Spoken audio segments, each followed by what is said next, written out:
Just say that you'll be, say that you'll be. I'd be there for you whenever you need me. But you've been holding back. Maybe you're just not ready. Baby, do you feel the same? Or do you feel the pressure? I promise I can take your pain and turn it into pleasure. Into pleasure. As time goes by, my love grows stronger. Can you feel it the same way I do? As time goes by, I can't wait any longer. Just say that you'll be with me too. As time goes by, my love grows stronger. Can you feel it the same way I do? As time goes by, I can't wait any longer. Just say that you'll be with me too.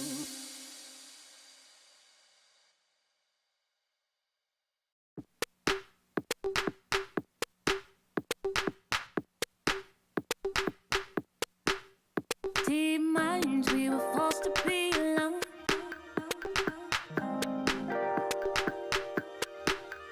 Unknowns and nowhere is the same.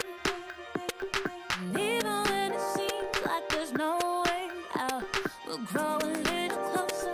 Through water we flow. All of us together, we're good, we flow.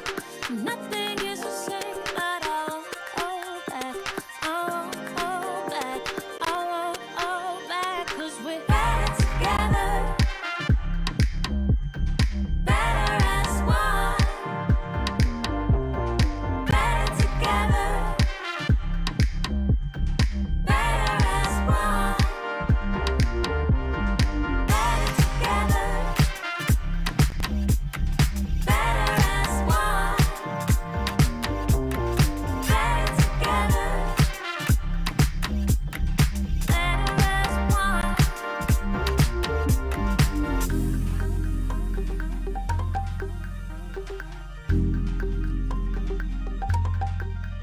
Deep minds, we were forced to be alone.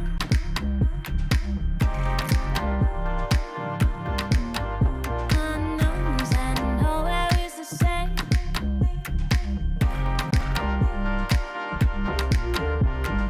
Grow a little closer, we're water, we flow. All of us together, we're good, we flow. Nothing is the same, but I won't hold back. I won't hold back. I won't hold back.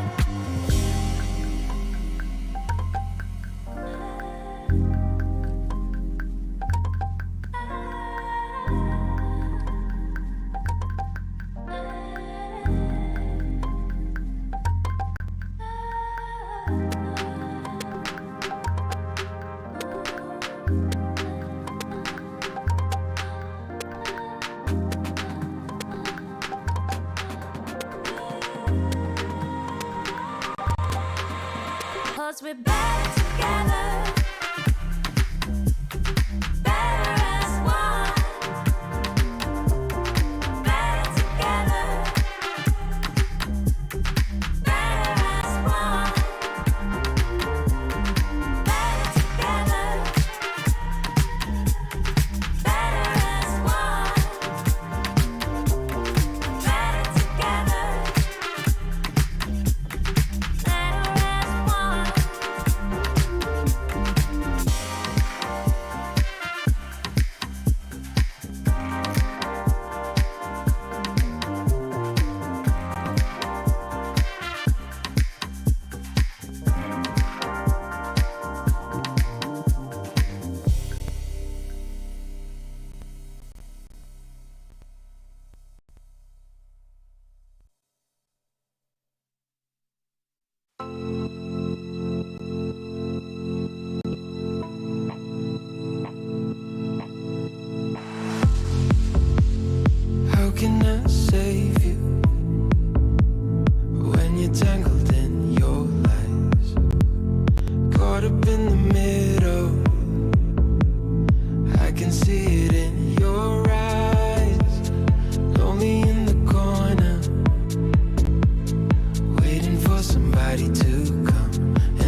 easily. We've been falling in disbelief.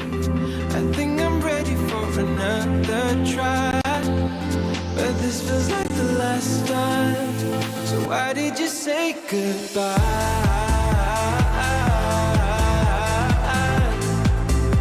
It's better to say goodbye.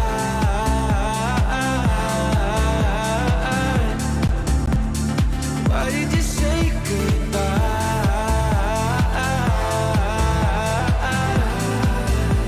It's better to say goodbye.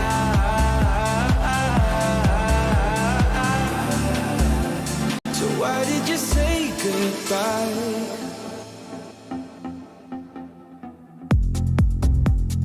Quiet like the ocean,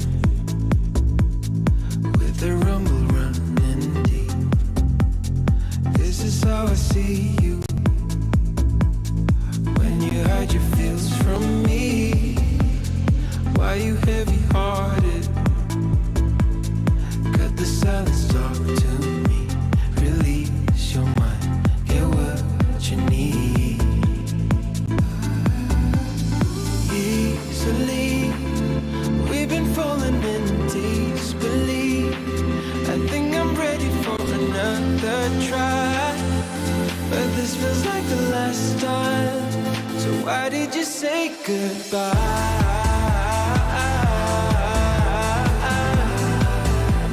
It's better to say goodbye.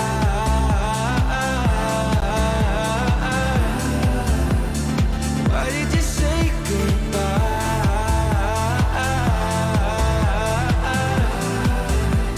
It's better to say goodbye.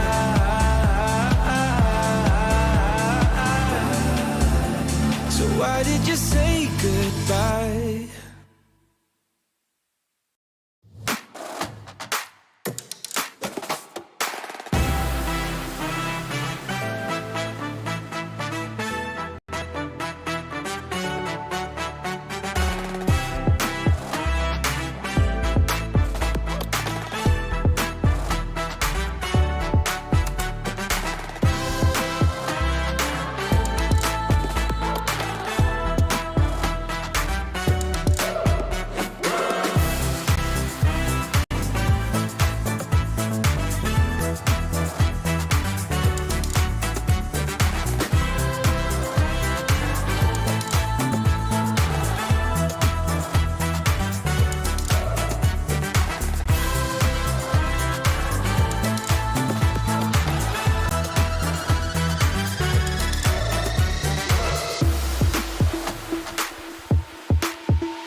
nothing stopping us now.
say that you'll be, say that you'll be.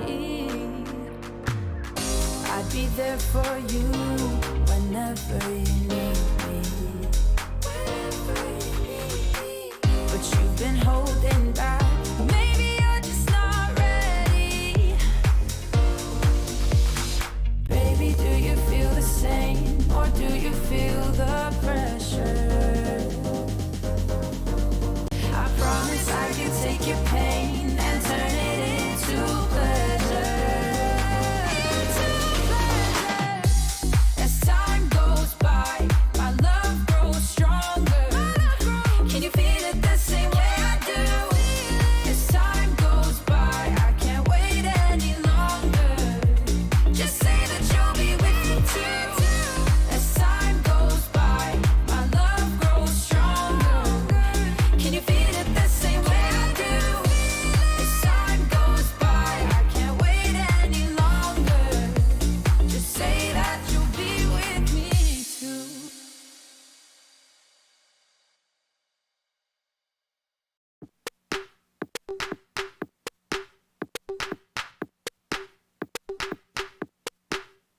Deep minds, we were forced to be alone.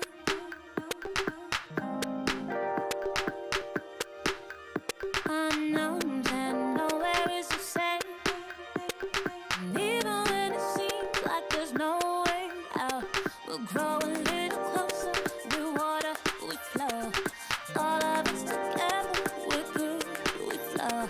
Nothing is the same, but I won't hold back. I won't hold back. I won't hold back. 'Cause we're better together. Better as one. Better together. Better as one. Better together.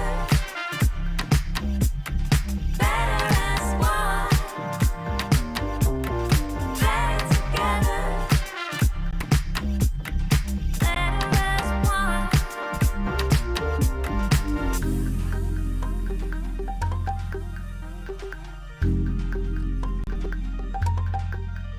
Deep minds, we were forced to be alone.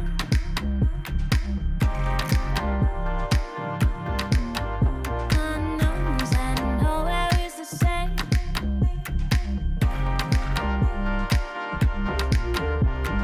Grow a little closer, we're water, we flow. All of us together, we're good, we flow. Nothing is the same, but I won't hold back. I won't hold back. I won't hold back.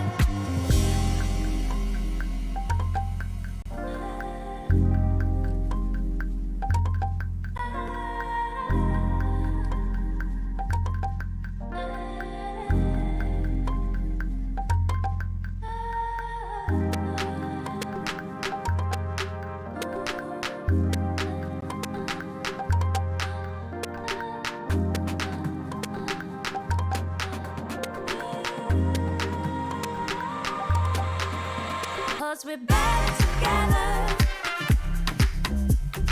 Better as one. Better together. Better as one.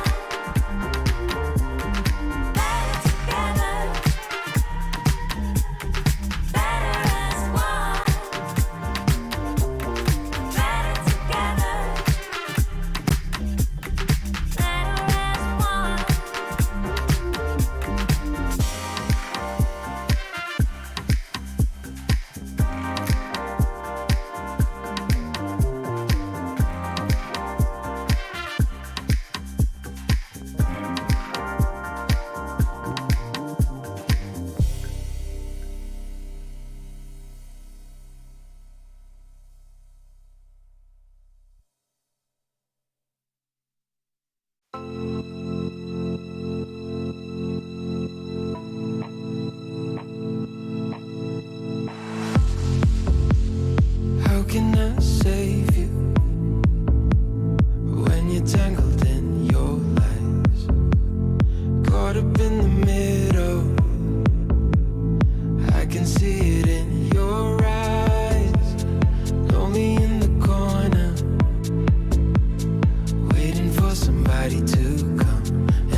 why did you say goodbye?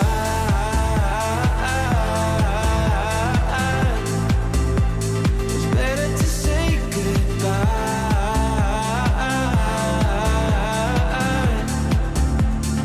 Why did you say goodbye?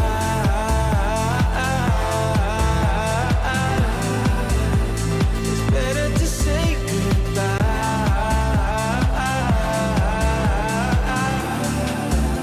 So why did you say goodbye?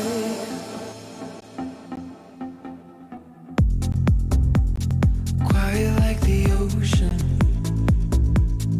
with the rumble running deep. This is how I see you, when you hide your feels from me. Why you heavy-hearted? Cut the silence, talk to me. Release your mind, get what you need. Easily, we've been falling in disbelief. I think I'm ready for another try, but this feels like the last time. So why did you say goodbye?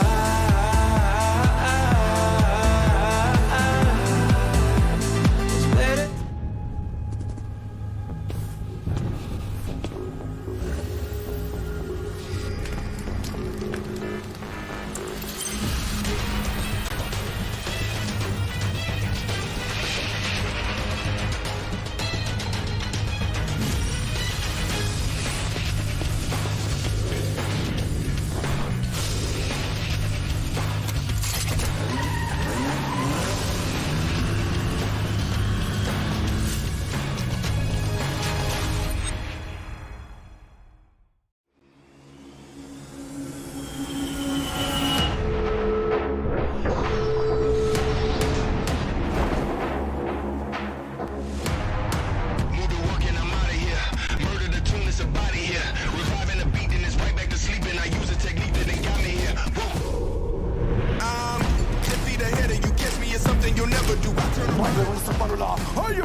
الفي ممكن يفعل اللاعب الاخير امام اللاعبين كثار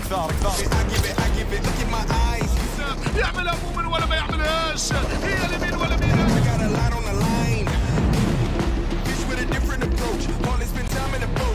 مروان من البطوط اللي حب النيد ما تقولش في الحضان يعطيها تكون هي للاحلام.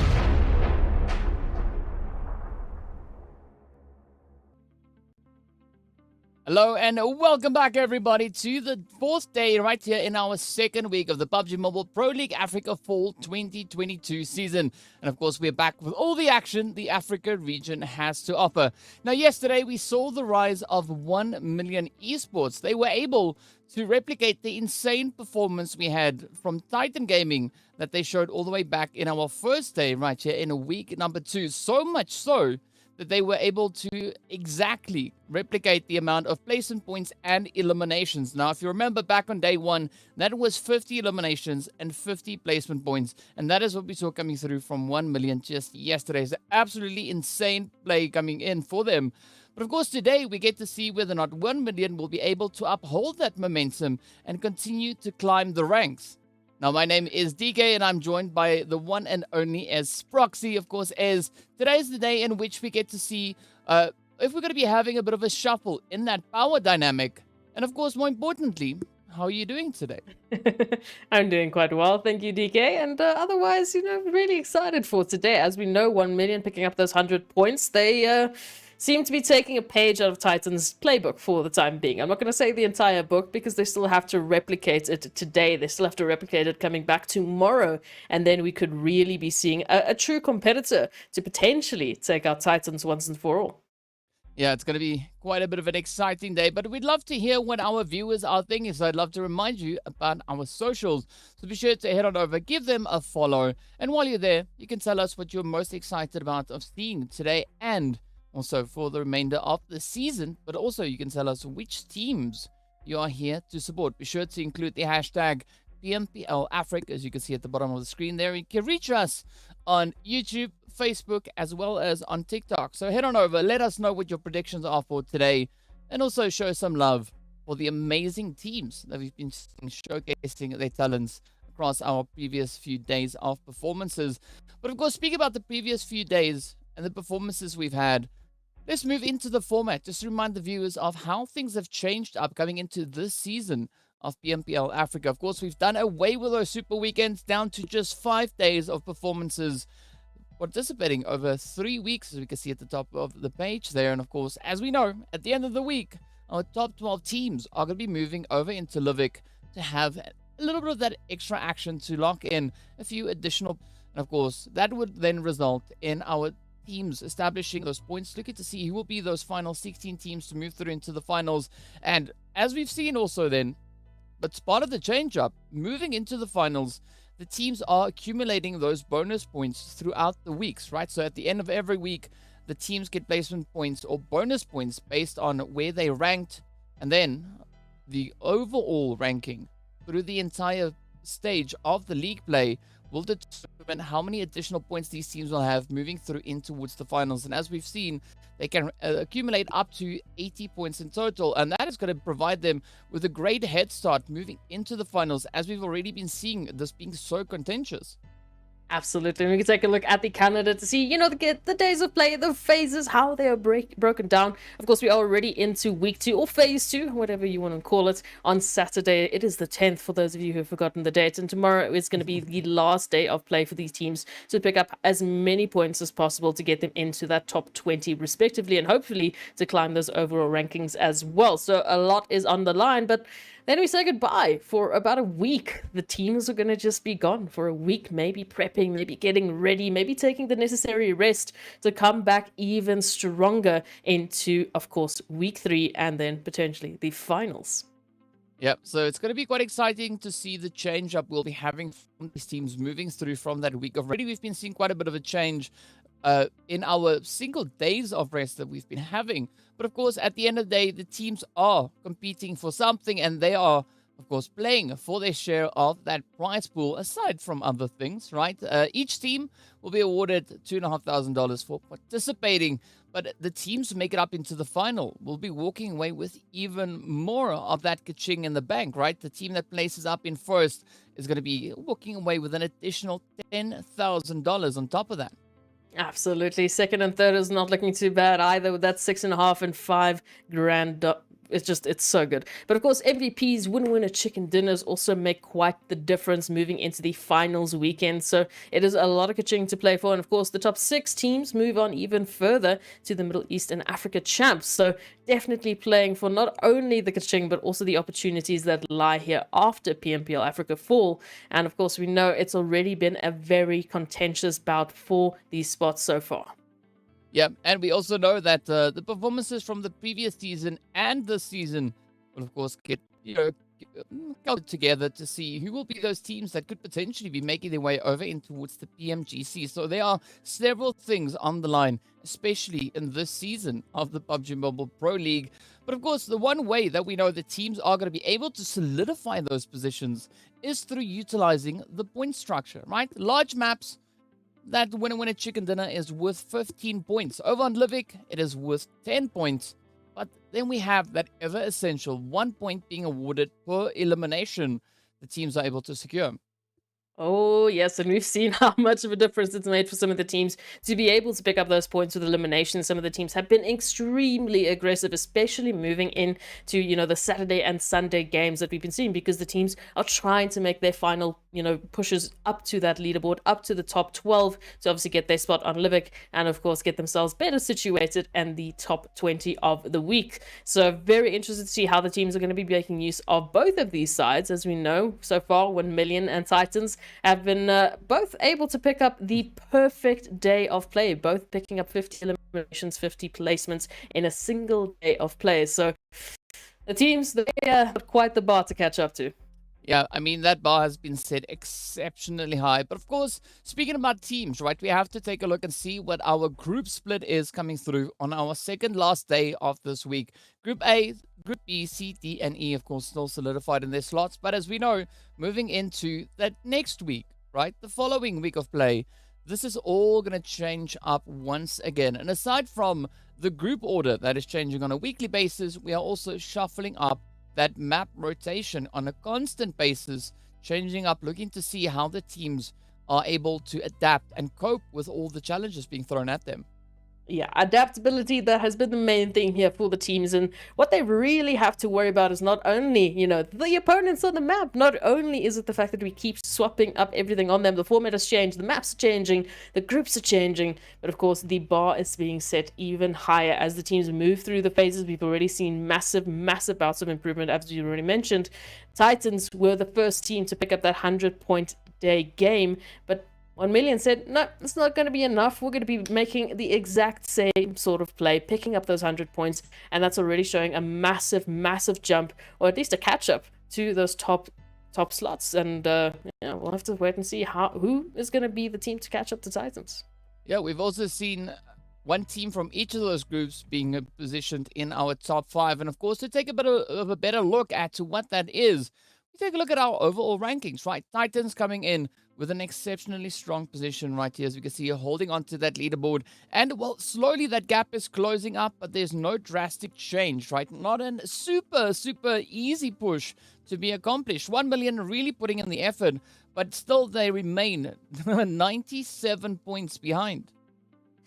Yeah, so I mean, the gap that's building between first and second place, it was already quite a high bar that has been set. But so far, 1 million have seemed to be the only team that might be able to catch up to them because of the explosive performance that they were able to actually show us yesterday. They might be the only team to actually close that gap in the next maybe a few games, maybe tomorrow's games as well. Leaders, of course, not too far off, but they would have to step up not only today, but tomorrow as well to still be in contention to maybe toppling the Titans. So far, it has been pretty crazy, especially looking at how we start to drop down these points, because the top 4, all right, they look pretty comfortable. They still have an opportunity to swap around, but they're somewhat getting set in their ways. As soon as we move from that 5th position down, even all the way to 13th, which we'll take a look at in just a moment, there's only a measly 39 points that is separating these teams from not only finding themselves in the top 12, but maybe even shaking up the overall standings completely.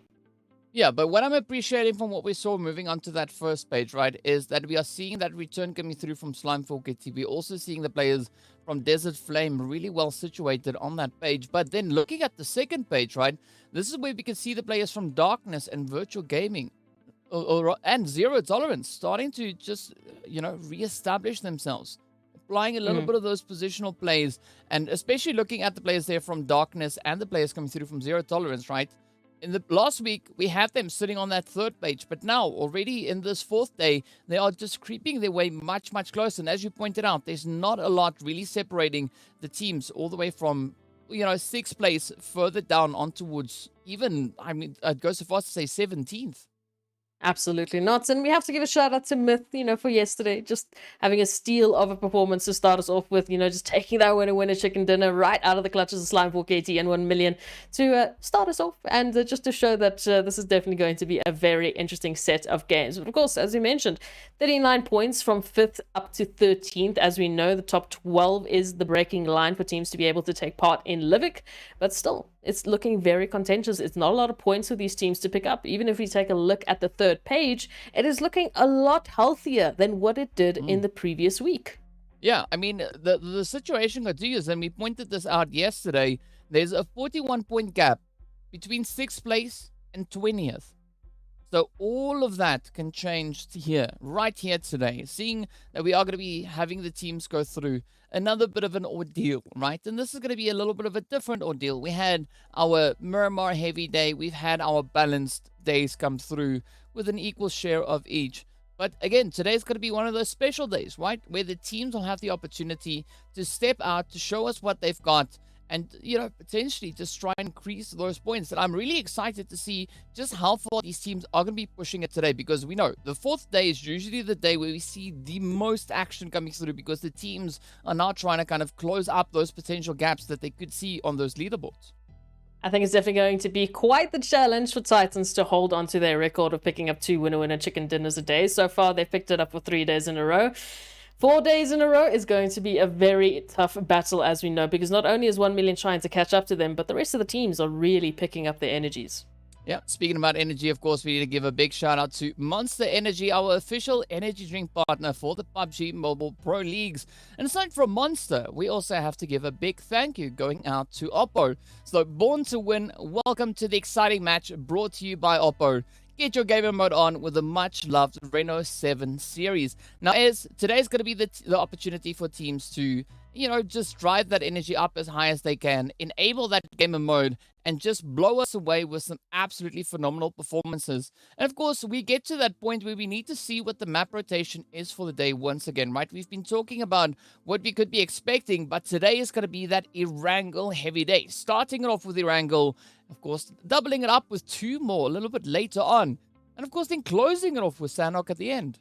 Yeah, so yesterday we started with Sanhok, we moved into those double Erangels, and then we moved into those double Miramars. Today, it is the bread and butter all day long. It is Erangel. Everyone knows and loves Erangel. So the teams will be very happy that they can bring in one of their more consistent maps into the day of play, and of course, have the most opportunity to rake in those points. As we know, with second last day of the second phase, they really need to step up their game if they either want to get into the top 12, and obviously, if they want to get even more bonus points at the end of this week.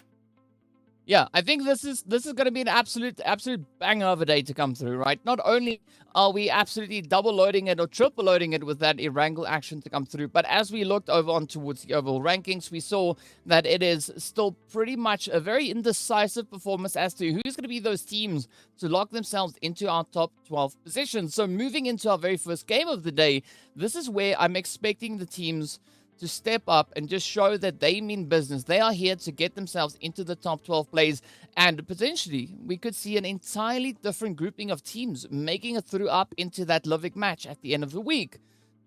But it's all going to come down to what the teams bring out onto the battlefield within this very first match, and then how they continue that momentum moving forward. We've seen that slow, steady bit of a build-up coming in, and we're not including the players from 1 million or Titan Gaming in this whatsoever, because they don't need a build-up, right? They've already shown that they can just absolutely demolish the opposition. But this is going to be that opportunity for Leaders Esports, One Round, Soul Esports, and the rest of the lobby to step up and show us what they've got. And of course, what better time to do it other than heading right into our very first game? And of course, now we get to figure out where that flight path is going. Of course, it is starting down on towards that southern island, but it does seem like it's heading in a very nice direction here. Very centralized flight path. And indeed, yes, there we have the confirmation. It is going to be a glorious flight path to start off the action with. Oh, so centered. But again, the question is, how is that zone going to complement this? Are we going to be seeing a little bit of that shift coming on through, as it is the first day or the first game of the day? We do know that, unfortunately, Group E will not be joining us. So Super Young Stars, VST, Triple Esports, and Mad Knight will not be making their debut just yet. So for the time being, the Virtual Gaming won't have to really worry about anyone joining them there towards Verni or any other shenanigans happening. But I am very curious to see how the zone might complement this, because, the teams might be feeling a little bit more confident going for those longer drops, and then, as we know, Erangel just decides, no, I'm going to go the complete opposite way of you.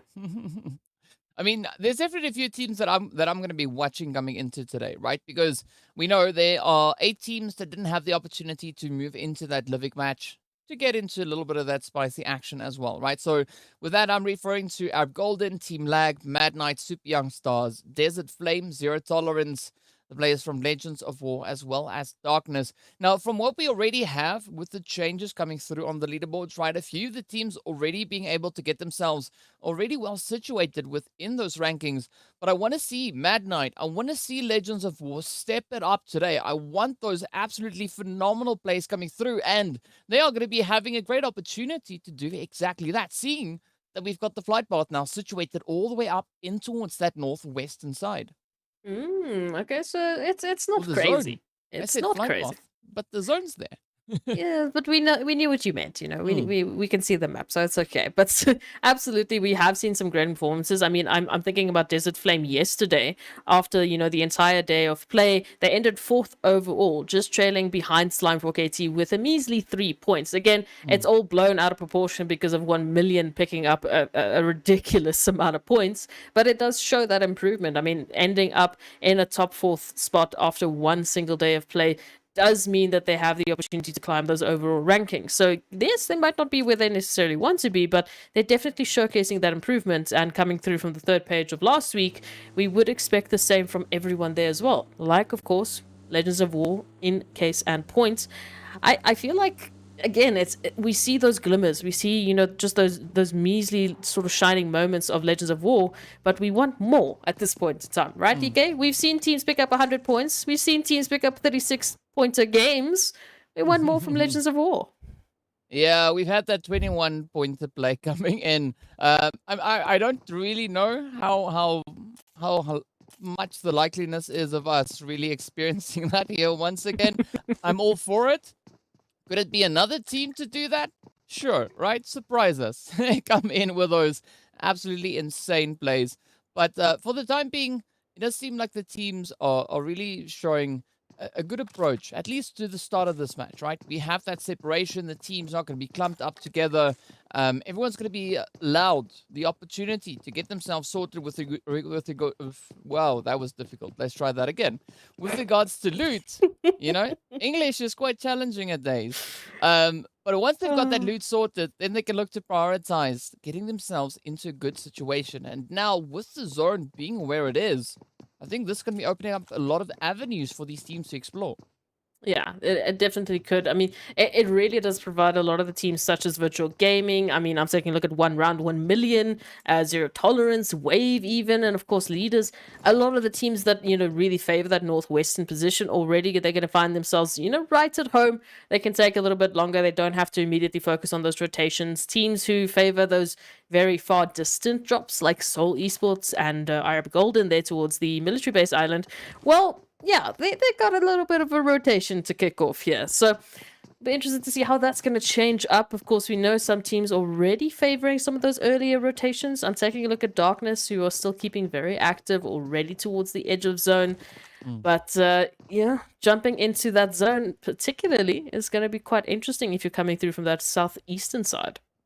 Yeah, I mean, with a little bit of focus on that southeastern side, I think if Myth and Lag are able to get themselves situated in a bit of a gatekeep position, or just in a position where they are able to kind of lock down that region, the territory, they could be, you know, quite happy with the results of that, as we are going to be having Titan, Soul, Arab Golden, and of course the players there from Legend of War still having to push in from those more southern angles.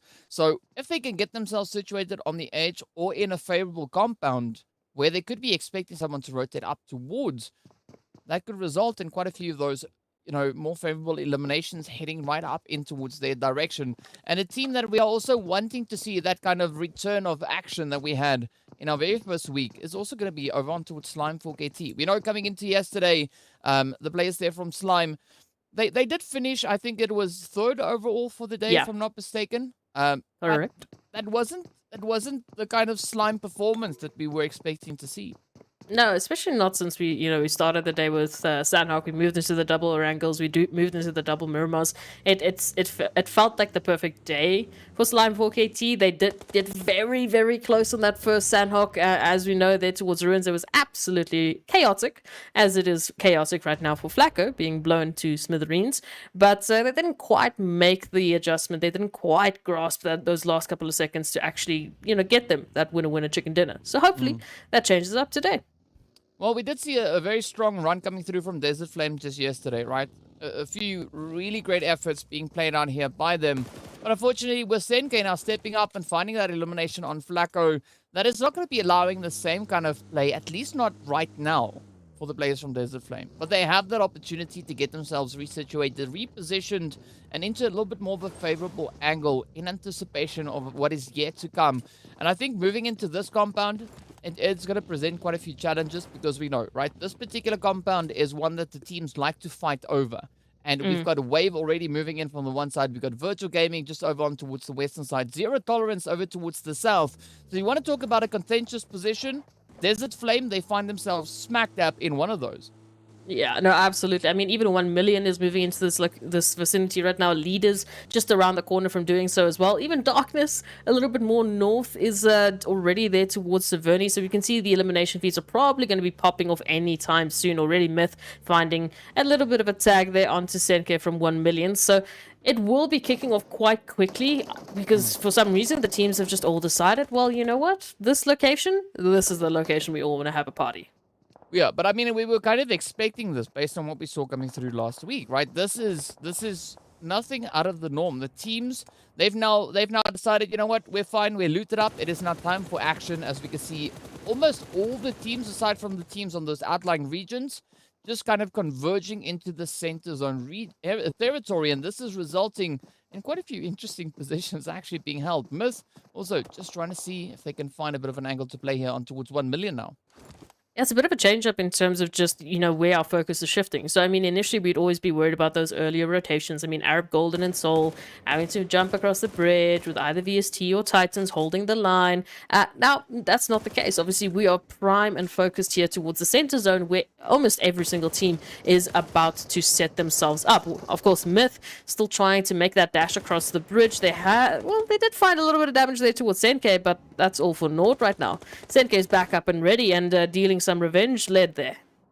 Yeah, and the difficulty that Myth is facing at this position is, I mean, if they move to that eastern bridge, 1 million's lying in wait. If they move to the western bridge, that's where we can see the players from one round currently being situated. So Myth not having the easiest time here, picking a good rotation to get across over on towards that more northern territories. But the zone is going to allow them to kind of abandon that approach and instead focus on getting themselves more situated towards that center zone. And I think with this shift, this is where Zero Tolerance in particular is going to be feeling a lot of that pressure come through now.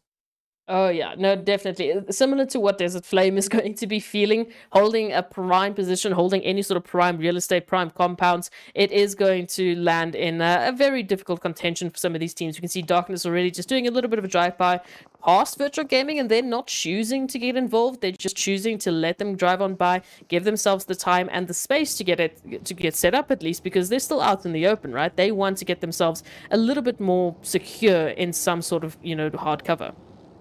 Yeah, and I mean, as we know, positioning is going to be absolutely essential at this point in time.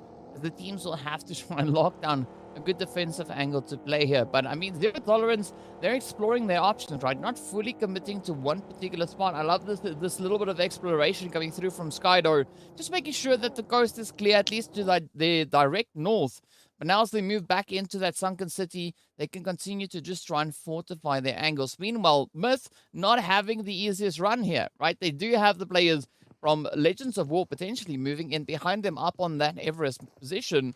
But of course, still a lot of pressure being applied through the one round esports team. Absolutely. Legends of War just moving on just behind Myth, of course, trying to join in the cluster of chaos that is happening here towards the center zone. It's only really Arab Golden that hasn't joined in just yet alongside Blackjack Esports, as you can see, still out in the zone. The rest of the teams, of course, they're trying to navigate their way into center. What I do like so far in terms of the setup that we're finding, those central positions, again, what we mentioned, the teams who are no stranger to this part of the map, they obviously set up much earlier than the rest. So they're going to be finding themselves in an opportunity now to pick off some eliminations earlier rather than later. Yeah, and of course now we can see it is going to be Alpha Luigi just trying to evade a little bit of that pressure coming in hot on their heels.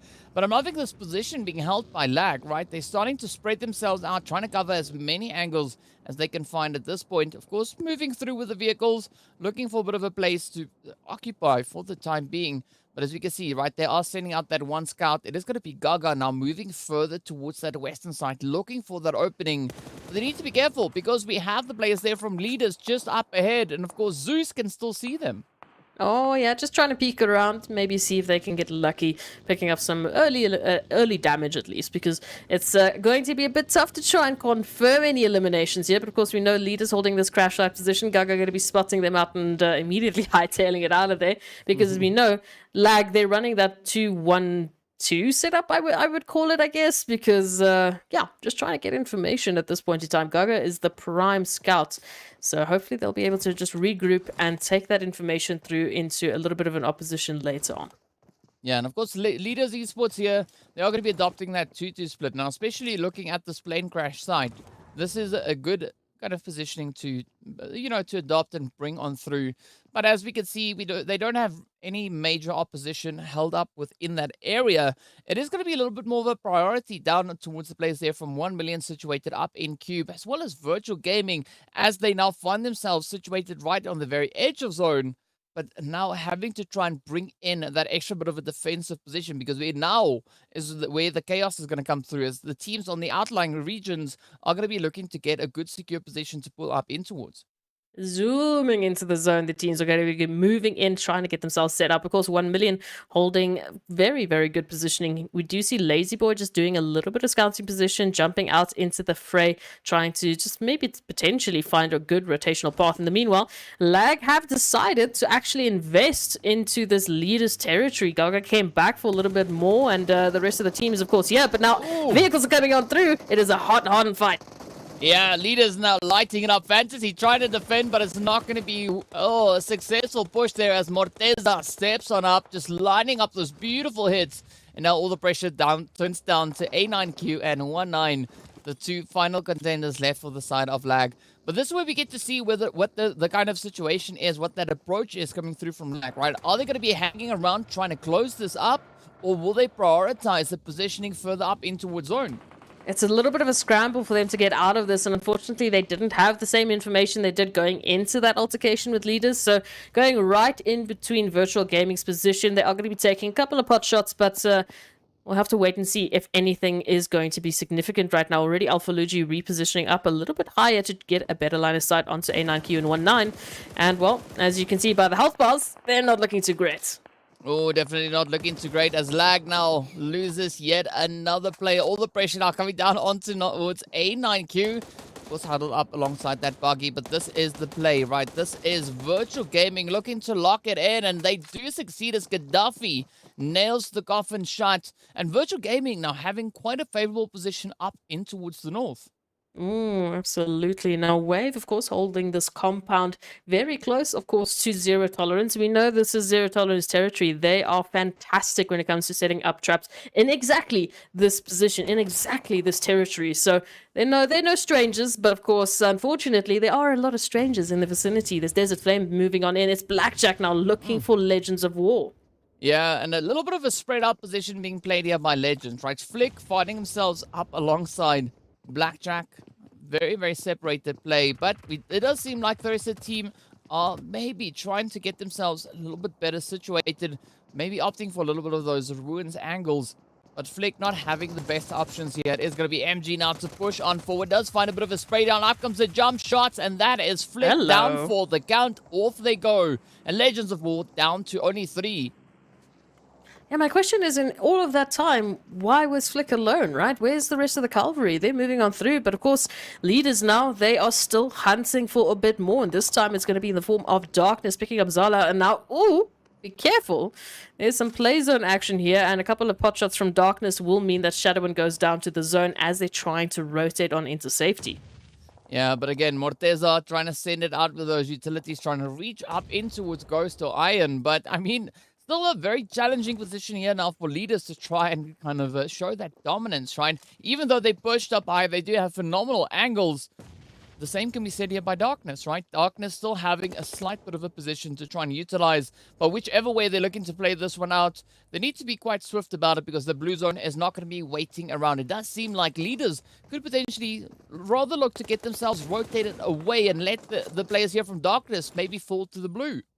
Yeah, just keeping out to the outskirts right now. They're not going to be focusing on that rotation into the chaos that is center zone, but they can hang on, just for a little while longer. Just apply some of that pressure and really make Darkness sweat as they need to make a rotation on through. Legends of War. In the meanwhile, we have found the remaining members. They are staring down the iron sights here of Titans and potentially even zero tolerance. And we know Titans have just lost Puncher to Slime 4KT, who was a little bit far off from the rest of the team. A little bit of that straggler action coming through, and unfortunately now it's just Teak and P6 to try and ride the waves. Well, let's see where this one is going to be going. Of course, the spray is not going through. P6 just absolutely hitting it home as Rhino does get traded down. The rest of Waves still lying in wait up ahead, but now going to be trying to play and utilize these angles, the utilities are going to be sent on through. Oh, that is getting super close. Rhino not even flinching. Well, not that they've got much of an option really to play at here. But unfortunately, they do fall as P6 lines up those hits. But now it turns to the rest of the squad, looking to see what they can do. And could they potentially create a bit of a revenge play onto their fallen teammate here?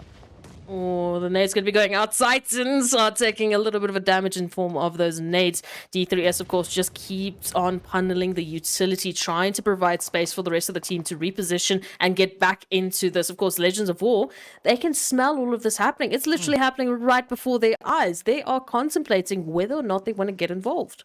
Yeah, it's quite a bit of contemplation having to be made here, but as we know, Teak no stranger to the aggression alongside P6, two very formidable opponents to go up against. But as we jump a little bit further down to that northern edge, we do see the players here from Leaders and 1 Million now going at each other. Venom, of course, connecting up a few shots there on the side of Soul. Oh, this could be the play in which we see the players from Soul now getting sent on back. Rauf and Twix will be pushing up into the drink, just trying to get themselves into a little bit more safe positioning here. Senke not going to be letting this one slide just there. I'm loving this awareness being shown by 1 Million, but they need to be careful, right? Leaders still holding up alongside them, and Twix now trying to sneak up behind that rock just to get themselves out of the water. But again, the angles are just so well covered here by 1 Million. Twix will be going down, and Rauf, well, days are numbered at this point in time. 1 Million, they have this pincer on the ball. Yeah, they have those angles on lockdown, and it's going to be up to Lazy Boy now, trying to come in with a bit of that continuation. The zone also getting ready to close up once again and shift even further, reducing that playable area. But let's see what the teams will have to cope with as the zone takes a little bit of a casual shift, right? Just centering up on itself quite nicely. But this is going to be that opportunity now for the Glasser to see if they can maybe lock in a few additional plays. But one round, Leaders, everybody else still having to now fight for that situation, that positioning up in towards the zone. And with that, Leaders Esports get sent away. Ooh. Yeah, well, Soul Esports, yes. But Leaders, they're still alive. They're still around. They're looking for that contention to get back in here. They did see what happened here with Soul Esports and 1 Million. Of course, one round now being the next potential victims. Zero Tolerance in the meanwhile, they are defending their location. This is their territory from Slime 4KT. It's Pronto with the line of sight onto Skydo, but jumping into this is not going to be easy. Yeah, it's going to take a lot of that awareness to come on through. Slime, as we know, quite a formidable force to go up against, but Zero Tolerance now in a position where they can make those necessary gains, right? Not sitting on the craziest amount of eliminations, but they are still in contention to lock in some of those more stronger placement points. But it's all going to depend on how they get themselves out of the situation and whether or not they can get themselves repositioned back into a more favorable angle. It's going to be somewhat of a challenge as we got Leaders, Titan, as well as the players from Arab Golden and Slime 4KT all positioned on this very edge of zone. Meanwhile, Blackjack Esports are going to be falling to the pressure. Legends holding a prime position right there. They're centered within zone. Not only do they have height, not only do they have hard cover, but they've got so much information since they set themselves up so early on. And they're running a little bit of a flanking position with Obessa a little bit higher up on into the zone. Of course, Line 4KT now going down to the drink. And of course, our Golden moving on into the territory here, coming through just from that southern portion of the zone. Of course, Legends in their crosshair as well as Zero Tolerance.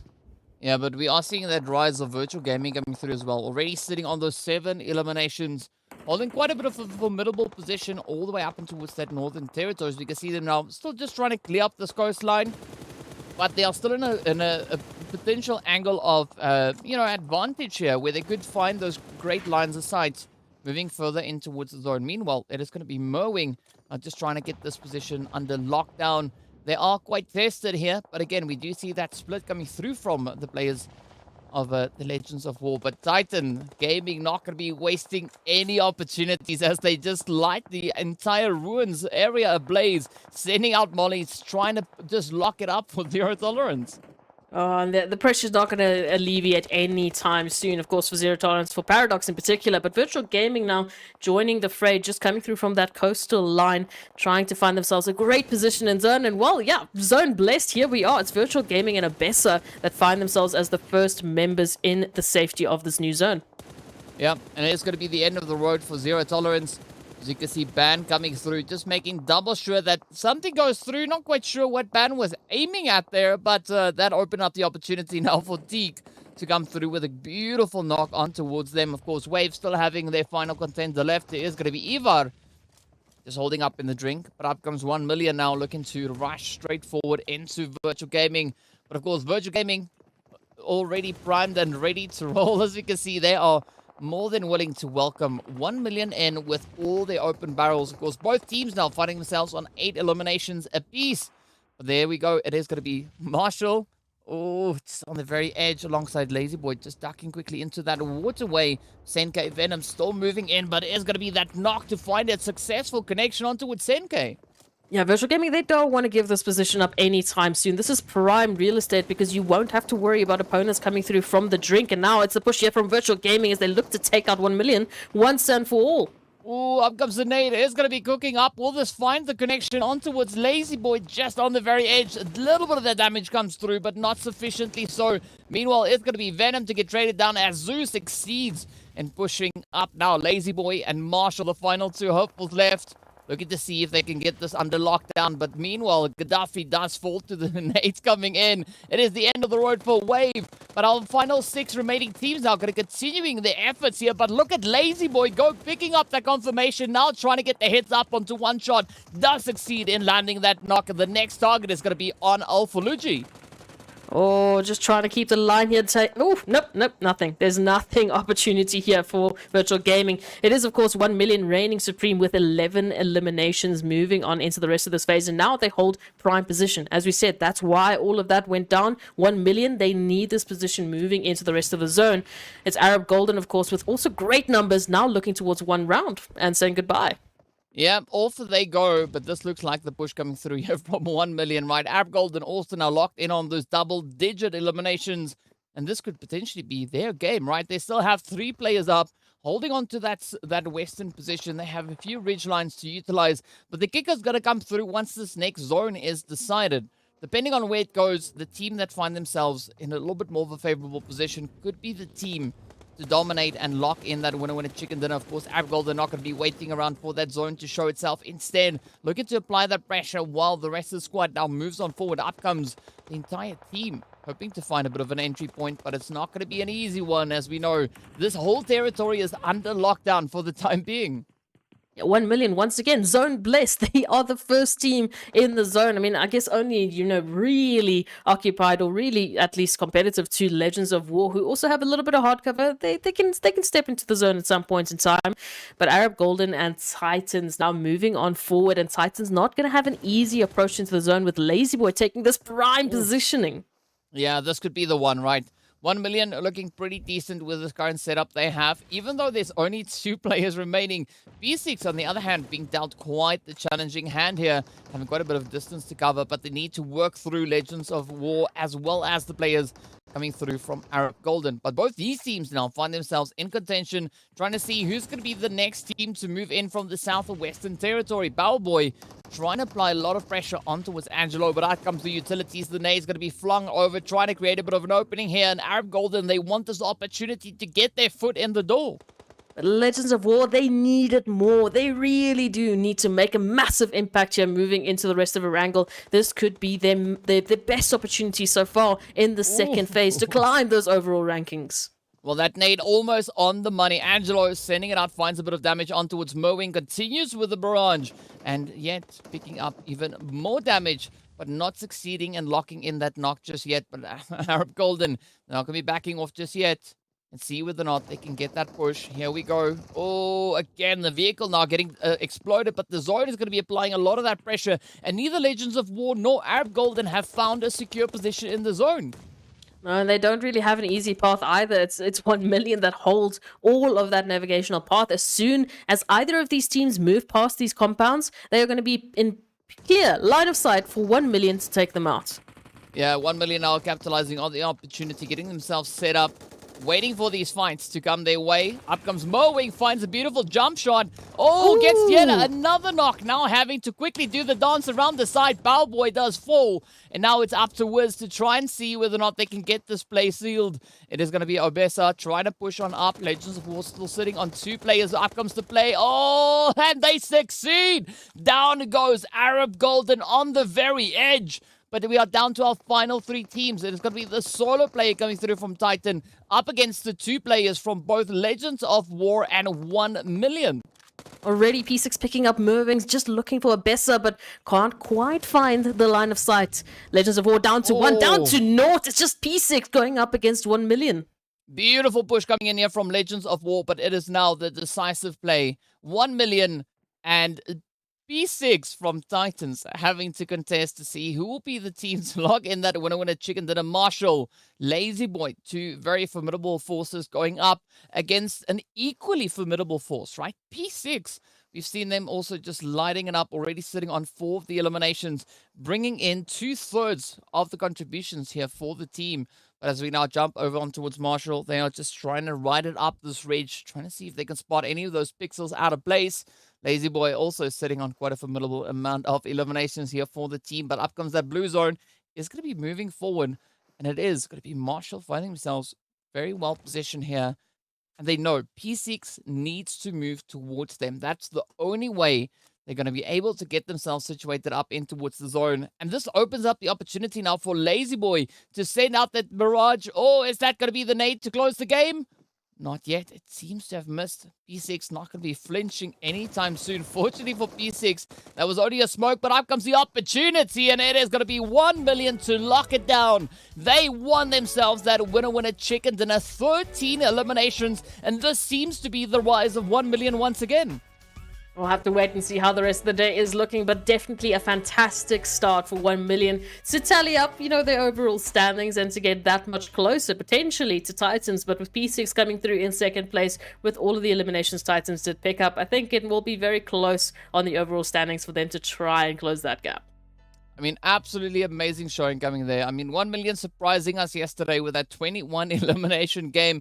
Now kicking the day off with not only a winner chicken dinner, but those 13 eliminations to their name. So that's going to put them in really strong contention, trying to catch up to the performance we've been seeing coming through here from Titans. I mean, we were talking about this a little bit off camera, right? 1 million taking a page, as you said, out of the players there from Titan. I argued and said, no, it wasn't a page. They copied the book, the entire book that we saw coming through from Titans. And I mean, so far, it seems like 1 million is really here to try and put a stop to the advances of Titan. Like I said, I'm not quite convinced. If they continue it for the rest of the day, then okay, you've got an argument. Let's take a look at the match rankings and see just how much 1 million and Titans were close. But actually, it's a little bit of a shift up here. So 1 million, of course, we know, taking the winner chicken dinner, ending up on 28 total points. Arab Golden coming through in second place, just edging away from Titan Gaming with their 11 eliminations. So Titan Gaming, they leave themselves in third place with 18. But hey, Legends of War picking up 15 eliminations, coming through overall in third place. That was a wonderful setup here for them. Yeah, I mean, those 15 points doing them some really favorable positional plays here. But, I mean, we are seeing some heavy hitters come through. Our top 6 teams just laying waste to nearly the entire lobby there, as we can see. There's double digits alongside the 5 and 6 elims, looking pretty sweet. But, of course, one round, keeping the pressure up, locking in their 12 points. But we see that effort coming through from Leaders Esports as well as Slime4KT, right? Sitting there in that 7th and 8th position. And that's the kind of effort, the kind of start that you want coming through into the very first match of the day. Now the teams will have to continue with the momentum moving forward. But before we get to that, of course, let's take a look and see what that second page then looks like. Wave Esports, of course, topping the page on this side with 3 points overall, and then it starts to trickle down quite significantly. As we know, the top 6 teams really did just decide that they were going to take out everyone and not leave anything for the rest of the squads. Just very greedy play, but we love to see it. So unfortunately, quite a lot of zeros, quite a lot of bubbles going to the scores of Team Myth, Soul Esports, Darkness, and TEAMLAG, who didn't have the start that they would have wanted to on the first Erangel of the day. But thankfully for them, there's still another 2 Erangels lying in wait. Yeah, I think it's all going to come down to whether or not they'll be, either the teams participating or the teams that are going to be taking a little bit of a break, right? Because as we know, we are swapping groups as we progress through these matches. So there's going to be quite a bit of pressure, but also now, speaking about that pressure opportunity, right? It is going to be a lot of pressure for the teams, particularly sitting in Group E, stepping into on the battlefield. Of course, while we talk about that, let's take a look at a few of our highlights here. So this is going to be that opportunity now for Mad Knight, Super Young Stars, Triple Gaming, and VST to show us what they've got as we move over into our next match, which is, of course, going to be none other than Miramar. Yeah, so this is going to be the debut for those teams to really jump it in, and hopefully they'll be able to lay it on thick as 1 million were able to do. As you can see, it started here at this barrage. This fight for this coastal line position with virtual gaming was really the opportunity for 1 million to take Erangel further and to really secure themselves that winner chicken dinner, just prime positioning all the way through to the end. And it's that great shift in focus, that early rotational play, that making sure that you're just keeping the objective in mind. That has allowed 1 million to really rise to the top, because they just, well, they make their rotation, they pick up a couple of crazy eliminations on the way. Yeah, it has been absolutely phenomenal to see all the insanity erupting out on the battlefield. But of course, we are going to be taking a very quick break before we return with our second match of the day. So be sure to stay tuned. I'll see you guys right back in a short few moments.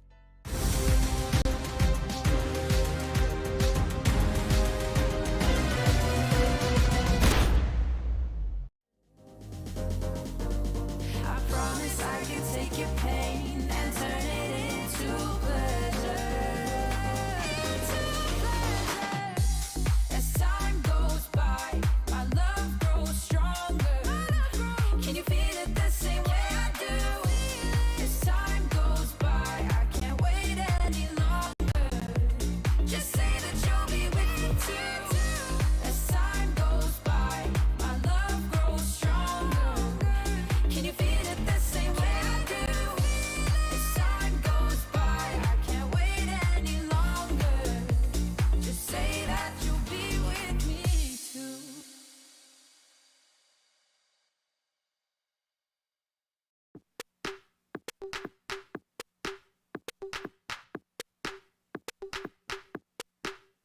Deep minds, we were forced to be alone.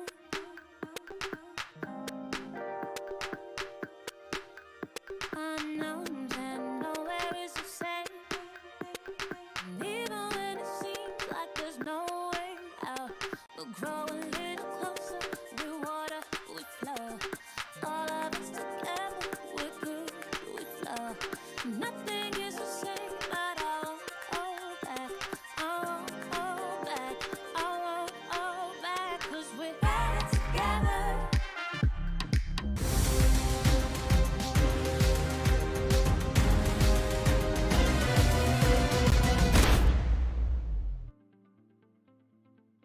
Hello and welcome back to our fourth day in our second week right here in the PUBG Mobile Pro League Africa Fall 22 season. Of course, already a really great start to the day in our very first match.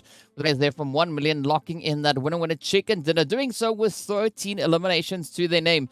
But now as we get to move on a little bit further, we get to see how those points affect the overall standing. So 1 million now reaching 100 points with regards to eliminations, just 2 away from doubling up those placement points. But they are looking to close that gap on Titan, right? It's still going to be a very difficult objective to accomplish. As we know, Titan, even though they might not be locking in that winner chicken dinner, they are still locking in an absolute insane amount of points. Yeah, 83 points away from 1 million Esports. But as you mentioned and as you argued, if 1 million can continue this, can continue to quote-unquote copy the page or copy the book of Titans, then they might be the team to finally close that gap. But as we contemplate that, of course, we do see Desert Flame Esports leading the pack in 9th place with 77 points. And as we trickle down to our top 12, it's Virtual Gaming, Wave Esports, and Super Young Stars being the guardians of the gate into Livik. Of course, Myth just 3 points away from at least getting close to Super Young Stars, and the rest of the squads not looking like they're going to be far off either. So it is it's still very contentious for the teams to get themselves into the top 12. But again, much better performances overall for these teams compared to the first week. Yeah, those numbers are rising, but the numbers are rising together. So it's going to be quite an exciting one as we now move over into Miramar to see what our players from Group E are going to be bringing out onto the battlefield and whether or not they are going to be finding a little bit more of that more favorable approach, right? I'm speaking here about the players coming through there for Mad Knight in particular. We want to see them just double up with those efforts and maybe rise to the occasion, stepping through in towards Miramar. But of course, all will be revealed as we take a slight look at our flight path. We are starting down on that southern edge. We can see Minas Del Sur just over onto the edge. Of course, Val del Mar also there on the left-hand side, and it is going to be heading all the way up to just alongside La Cobreria and Oasis. So a very western flight path. Zero tolerance. Definitely going to be feeling happy about this one, right? Because we know they like to push to that western edge. But I'm curious to see where the rest of the teams are going to be looking to get themselves situated. Of course, Titan going to be one of those early jumpers pushing down on towards the southern opportunity. Yeah, unfortunately, 1 million, they're going to be kicking themselves in the backs because they do also love that western side of Miramar there towards El Pozo, and they don't get to play any Miramar today. So unfortunately for them, they'll just have to sit by and watch and take a break from the rest of the teams. As we do see that zone is a bit of a question mark at this point in time to see how it's going to either complement or completely just run away from the flight path. I'm wondering if it's going to be maybe heading a little bit more towards Los Leones once again, because that, as we know, has been such an explosive end to these Miramar games, ending up there towards Los Leones. Yeah, I mean, we'll see how this one turns out, but at the moment, we have to wait for the teams to try and get themselves locked in. And of course, there we have our zone. Okay, so centering up quite nicely. Really good compliment to the flight path that we did have. The teams are going to have ample opportunity to get themselves into the zone, so it's not going to be, a threat for early rotations or, early runnings. At least I say that. But what's Powerboy doing over here, DK? Well, Powerboy, I don't know. Right there, it's going to be a little bit of a difficult one for them, as Powerboy is going to be looking for a bit of change. But fortunately, right, we've got Obesa right there to bring in that quick little bit of an assist, while the rest of the team now needs to turn their attention, looking to just defend it. But Mad Knight, they're not going to be letting any of that opportunity pass them by, right? I'm loving the showing here. They get the knock, then they apply the pressure, looking to just close it out as quickly as they can. Ooh, Scola just around the corner, looking at the wrong position. They've repositioned. Look to the right. Look to the right. You're missing the whole point here. But Obesa just around the corner did manage to get the res onto Powerboy just before they got knocked again. So unfortunately, Legends of War will be down to 2 as the remaining members do try and clap back just a little bit. But Mad Knight have been so quick on their feet. Yeah, they've definitely been absolutely beautiful. Quick reactions coming through. And that's what we want to have, right? Teams just having their heads and their weapons on a swivel. But Powerboy, again, not having the most favorable turn of events. Mowing and Flick also facing quite a bit of a challenge here, right? Because I don't really see them being able to reach up in towards Powerboy. Well, there we have our answer. It's definitely not going to be possible for them now. No, the confirmation is going to be coming through quite swiftly, and now Legends of War are looking at a 2-on-4 scenario here that is really not looking like it's worth anything anymore, right? That disengagement surely should be coming through, as they do currently find themselves in a very perilous position here. But hopefully they will be able to go for that disengagement, because, I mean, they are center zone here towards Picado. They have a plethora of opportunities to go to a few different compounds, to continue their looting. But their focus really does need to be on longevity here. Yeah, well, I mean, that's kind of the trend for all the teams, right? They want to maintain that focus on the longevity. But Flick now, about to really have their hands full, as it is going to be a full send from Mad Knight moving into the arena. And I'm not quite sure whether or not Flick is going to be able to keep up with the pace once Mad Knight really starts letting it loose. But we've seen this actually taking a bit of a different swing before. But for the time being, it doesn't look like it is going to be on the cards. Merwing also just keeping a very steady bit of an Overwatch position over onto that side. But they are going to be caught in a bit of a pincer play here, as we do see the players from Leaders also now on the approach. Looking at this now, Flick and Mowing taking a little bit of a stand back here as they try and just work with the angles available. Beast up close and personal with Scola. Going to be a bit of a bait and switch opportunity here for Beast to get a few shots in, but no crazy connections just yet. Again, Legends of War, they still have the opportunity to duck out and dive, getting out of this position. Oh, but they are going to have a very limited time to try and duck out, right? Because it has none other than leaders just situated behind them, coming in with that 2-1-1 split. And of course, the spray down comes through as it was Kola from Mad Knight actually ripped mowing right out of the vehicle. Flick now trying to make a run for it. That vehicle on fire, and there we go. Carry Boy is going to close the door on them right then. Oh, this is not the opportunity they were looking for, unfortunately. But hey, Legends of War, they had a fantastic Erangel. Maybe they can come back for the rest of the Erangels of the day and prove us a little bit, show us a little bit of that Legends of War action.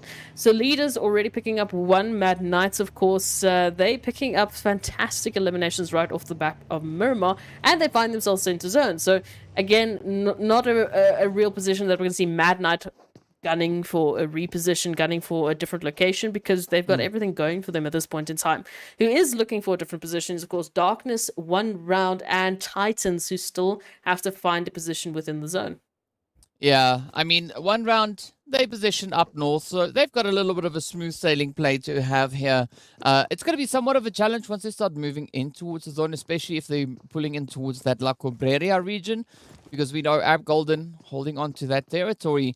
But I got to say, though, that was a really great play coming through from Mad Knight that we just saw, right? Those 3 eliminations, and this is the kind of play we need to see from them. That's why I said I want to see Mad Knight step it up. And so far, it seems like they are doing exactly that, right? Bringing through some really great utilizations of their angles, but they are still situated in that smack dab center zone. So we'll see how much of a longevity they are able to maintain, as we could have a few more teams now strolling on through. But of course, still, it is going to be up to the positioning that the teams on these outlying regions can actually get themselves moved into. Absolutely. I mean, I'm taking a look at One Round. They're all running that 3-1 setup, with Knight being the one there towards Oasis, who can take a dash straight into the northern part of that zone and just see what's happening. Where can they potentially get themselves located and situated? What I do like is that crazy little central part that we have with Mad Knight leaders, now Triple Esports, now VST, making a little bit of a move and potentially showcasing that that is going to be a very contentious spot of the zone. And, well, no surprise, we've got Titans running a 2-2 here towards the southwestern regions, and they're looking pretty happy, very relaxed. Yeah, I mean, it is going to be smooth sailings, right? The south completely open, especially the southwestern side, where we can see the place here from Titans being situated. But we are seeing a little bit of that congestion coming through in towards Chumacera. Same can be said for Los Leones. But looking at Power Grid itself, right, it is going to be Triple Esports now having to step up to the challenge, as a VST and leaders could be rolling in right alongside them. None of that has been decided just yet, but the potential is definitely there. So Triple, they will definitely need to be super wary moving in and around the area. Oh, no, absolutely. It's similar to what we saw on Erangel, right? The teams making that mad dash for center zone, trying to get themselves as well situated as they possibly can. But it doesn't always go that way, right? We don't always see this happening. And hey, what we don't always get to see is those little bit of buggy actions, you know, just climbing vertically like the Spider-Man buggies they are. Yeah, I mean, that's what I love, right? You know, testing out the limits of what these vehicles can do. But for the time being, we are seeing a little bit of that serenity moving into the map, at least just for a brief moment, right? The teams just trying to just quickly regroup themselves before continuing on with this push. We also have that blue zone that is going to be closing on up as well. But Super Young Stars and Soul in a bit of a position where we could have that trade down come through. Neither of these teams really 100% spotting each other out just yet. But once that zone now closes up, that's going to enforce a lot more of these plays to continue to go. Yeah, I'm looking at Slime 4KT. It does look like they've opted to rather just double it back, heading into a little bit closer of that northwestern region where Arab Golden currently find themselves. We can see them just heading back, you know, maybe condensing, maybe just trying to regroup, heading a little bit further into Creative Fields, even Montenuevo, taking a longer rotation potentially. But I'm curious to see if they're going to be finding themselves in a bit of an altercation with either Arab Golden or even One Round moving in. But Soul Esports and Super Young Stars are also no strangers to each other now, are they? No, they are definitely no strangers whatsoever. And of course, now as we can see them actually starting to line up this altercation, we do have Raouf and Twigs perched on high, looking to get a bit of a vantage point play here. And it's going to be messy now to feel that and experiencing it firsthand as the shot connect on through. It is going to be Moord now trying to just utilize that vehicle as an extra bit of hard cover. Again, not the easiest position to find yourself in, but for the time being, it will suffice.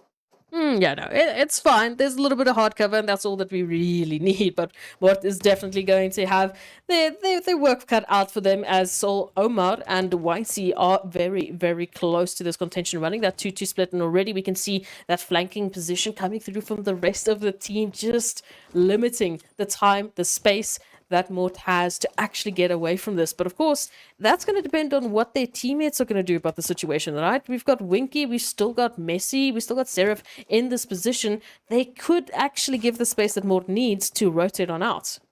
Yeah, they could, but whether or not that's going to be on the cards is yet to be seen. Of course, Rauf now trying to do due diligence to scanning the, the remaining compounds down below. But Zverev cooking up the utility, sending it out. Could that be the one to start this fight? Well, that's a little bit of damage going on towards Twix, but a quick response coming right back on towards Zverev. It is now Rauf cooking up the nade, but they have rather been spotted out as the shots follow through, and Rauf just narrowly escaping that knock to come down in their direction. But again, the fight will continue between Soul and Super Young Stars. Yeah, this is a delicate position for Mort. Again, in a prime position to really help out their teammates in terms of position that Soul Esports are trying to push. But every time they try help out, they expose their angles. They focus on, well, not the reigning doom that is right around the corner in the form of YC and Omar, who now make a bait and switch happen here. As one goes down, the other is still standing, ready to take this engagement. Well, let's see where this one goes. Of course, a beautiful trade-off coming in both directions. But this is that opportunity for Moord now to just push across that ridge and get the jump onto Omar. But instead, Omar gets the raise and gets the jump right on Moord. Down they go. And it's going to be Super Young Stars now, down to only 3 players. Unless, of course, they can potentially find a way to alleviate a lot of this pressure that Soul is providing. Yeah, Messi's already jumped into a vehicle trying to reposition, potentially trying to get closer to Mort, but that confirmation is going to come through, and that just might signal to the rest of Super Young Stars that, well, it might not be time to continue this. But Winky now sneaking on up is going to spot out Twix. Not spotted just yet, but has great information that nade could be the push for Super Young Stars here. Oh, there we go. Winky finding quite a bit of damage. Twix now just quickly trying to retreat as Zverev pushes on forward, looking for those openings out in the smoke, not finding the exact position, but Twix taking quite a bit of damage. Down they go, but it's going to be Winky to fall on next, as they are going to get rushed by Omar, who just looks to save the team. And this is where there's absolute carnage. Of course, Super Young Stars, Messi now quickly trying to just regroup back with the rest of the team. This could be that saving grace. But now they need to full send it right on in. There's not going to be any time to waste. Messi needs to rush on forward, and now it is going to be Soul to look to close it back up again. Oh, the nades are going to be sent out, trying to give them the space. I don't even know if YC is going to be able to heal up in time. Goes down to the blue once again before they can even shoot anything from that DBS. Messi now trying to focus on any sort of recovery. Will be able to at least get Winky, but that's all that they get. Super Young Stars down to 2. And Soul Esports, well, they're still trying to recover their numbers, as Super Young Stars might be able to make a dash. Oh, but this is now Winky in quite a bit of trouble as that blue zone comes through once again. Messi also retreating back to the compounds here. But unfortunately, right, that blue zone will continue on as the damage keeps on coming in. We are going to be seeing that next shift now find its way on through. Rauf looking for those final eliminations, kind of narrowing it down to a few options here. But let's see whether or not this is going to be on the cards. It's going to be Messi to get pushed. Winky waiting for that rest to succeed, but Rauf also now having to turn a little bit of focus back onto getting that health bar in a more favorable kind of set. Maybe this could be that saving grace for Super Young Stars. I'm not sure. Again, they're going to have to make this dash on foot. At this point in time, they might have to just fight against Soul Esports, who are still sticking around. At least Rauf is trying to get these confirmations. A little bit of a back out might come through now, as of course they know they have to just focus on those rotations. Hopefully, this is the space that Super Young Stars need, but it's going to come down to that push. DK out in the zone. How many heals do they have left? How can they actually make this push? I don't know, but what we've been seeing developing in the meantime, right, is this position between Blackjack, Triple Esports, Leaders Esports, and of course the players coming through from Mad Knight, all now fighting themselves situated right on top of each other, but it is going to be leaders perched up high alongside Triple Esports, and this could be a bit of that vantage point being utilized. As we can see, Wasted waiting for the opportunity, spots M7, but not going to commit just yet. Instead, waits for the confirmation, and there we go. The head is locked in, signed, sealed, and delivered. Oh, thank you very much. Come again, potentially here. For Triple Esports now looking at Morteza. A couple of shots are going to go through, but no connections just yet. As we take a look at the rest of the teams, of course, they're lying in wait for the same opportunities, just scrambling for some of that information. Leaders holding some good high ground, but it is a very dangerous position currently with all of these teams scattered in and around the vicinity. Triple Esports now making a dash to try and regroup as they hold a very, very good position within Central Zone. And looking at Titans now, they're going to be rotating right along Seoul Esports. Oh, but still not an opportunity really for Titan to drive it in just yet. Meanwhile, it is going to be Ghost there from Darkness just up ahead, who is going to be knocking themselves on down. Teak, of course, can't miss this opportunity. Just steps up, locks in that elimination, and off they go. Now just continuing with the roll back into the next phase.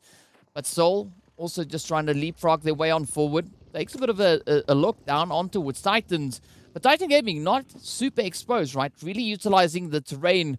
And I'm loving this play. But Darkness, ooh, they've got to find a way to get themselves a little bit more secured. Oh, absolutely, because, I mean, already losing one member to Titans, now having to make, again, that decision on how to rotate into zone alongside so many of the teams here towards the western side. But turning our attention here to Titans, the Seoul Esports, and Super Young Stars, hey, out to the distance, who have made it into the zone. This is going to be a very interesting engagement, as we know. Darkness just behind Titans, so they could get involved, or they could just actually disengage and focus on the zone, shifting a little bit closer to their position. Well, let's see where this one goes, right? Titan's still going to be looking to keep the edge of zone under lockdown. Quite a few teams having to roll up alongside them. Not only Seoul, but we do have a few more contenders situated over on towards the edge, right? It is going to be Super Young Stars also looking for a bit of a play. But again, right, that zone going to be moving slightly towards that southeastern position. So not a lot of pressure coming through, especially on the southern edge. But still, the team's not guaranteed safe passage just yet. No, not at all, because all of these teams, I mean, we're looking at still 14 teams that are alive and in this final zone. There's a very limited amount of space as we move into the final phases here of Miramar. Now Carry Boy from Leaders, looking for potential, looking also for information as the teams are rotating on through. But Zero Tolerance, oh, they're not in great positions, finding themselves in a sandwich here with Slime 4KT, will result in them being sent back into the lobby. But Slime 4KT, they've given themselves the space moving into this northwestern side. Yeah, they've definitely done that, but now it gets down to the point where Slime needs to utilize these ridge lines, right? Because App Golden, oh, will be providing them with a beautiful opportunity as Angelo goes out for a little bit of that looting. But VST also in the vicinity, so this could be that opportunity now for Storm and Plaza to just drive it in and just let it rip with regards to eliminations. Absolutely. They can pick up some huge points. Already picked.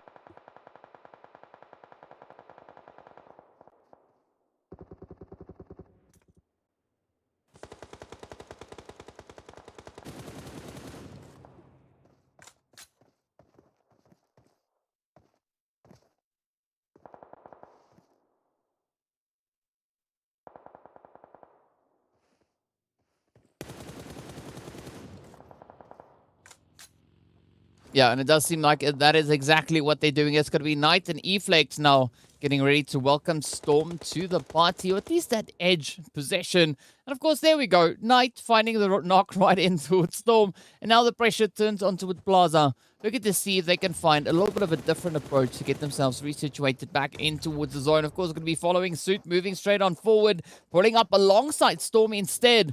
Let's see now. Could Plaza turn this around still?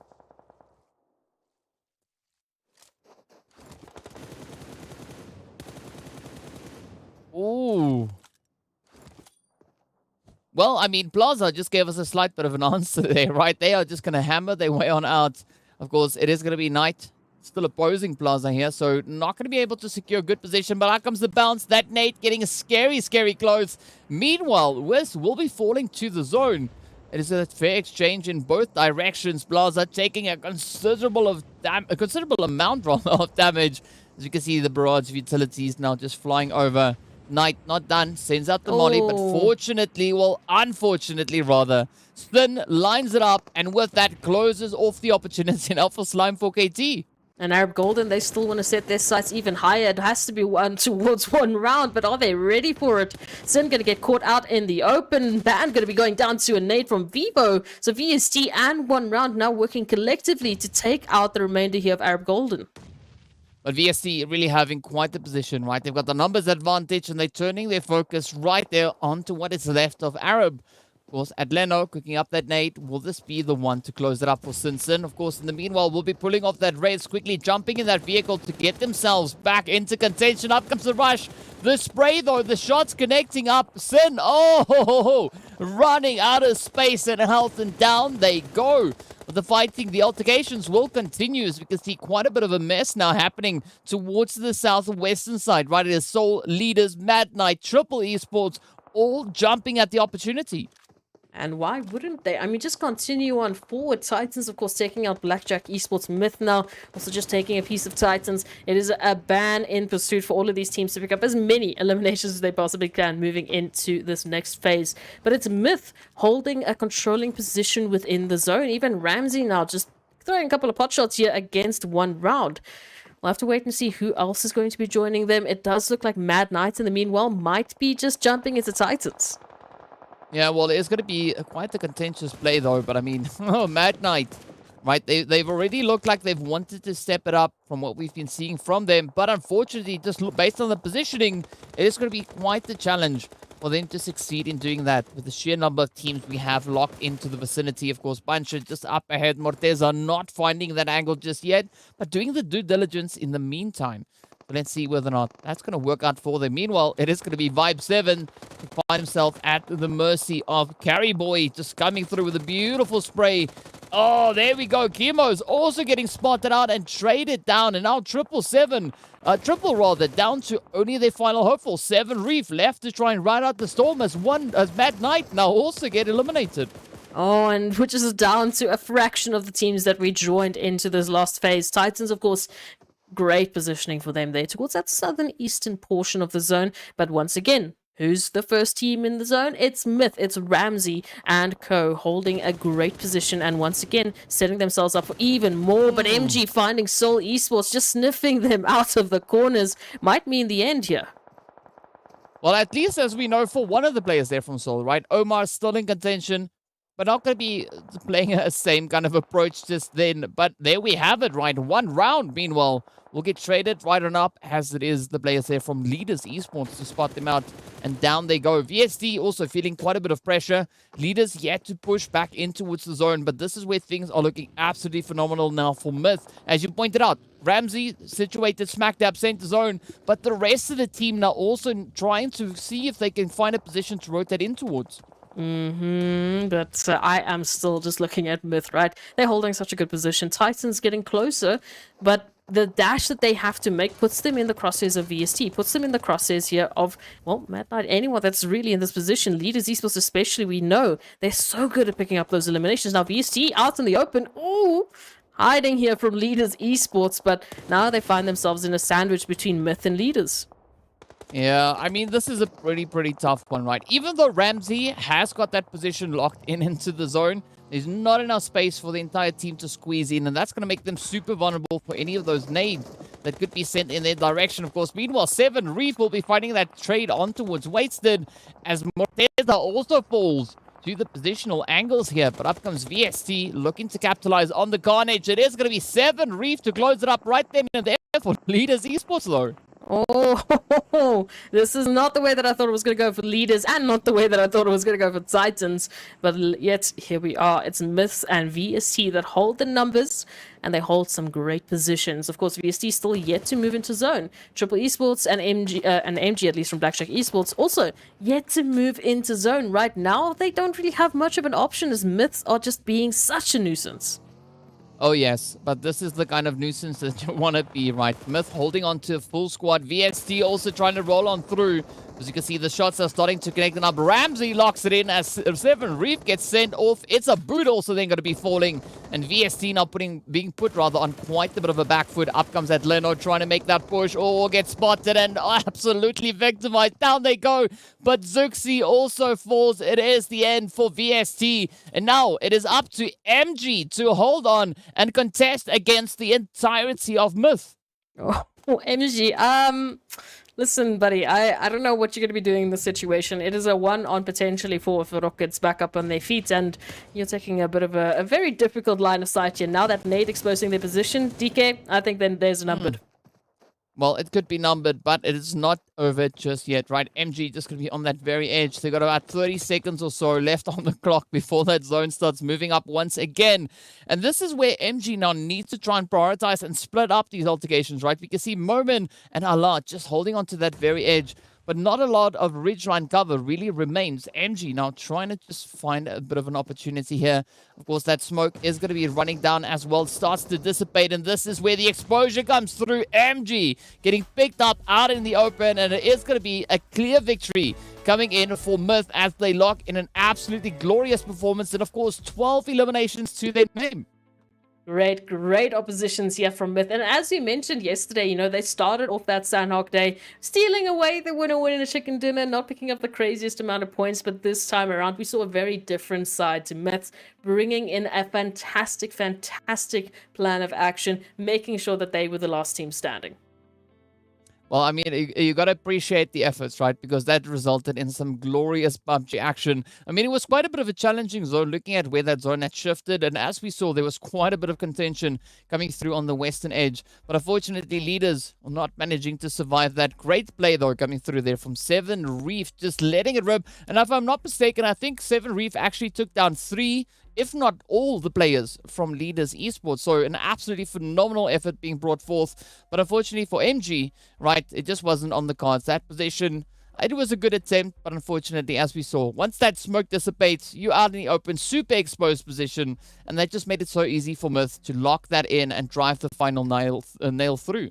Absolutely, the final nail is in the coffin.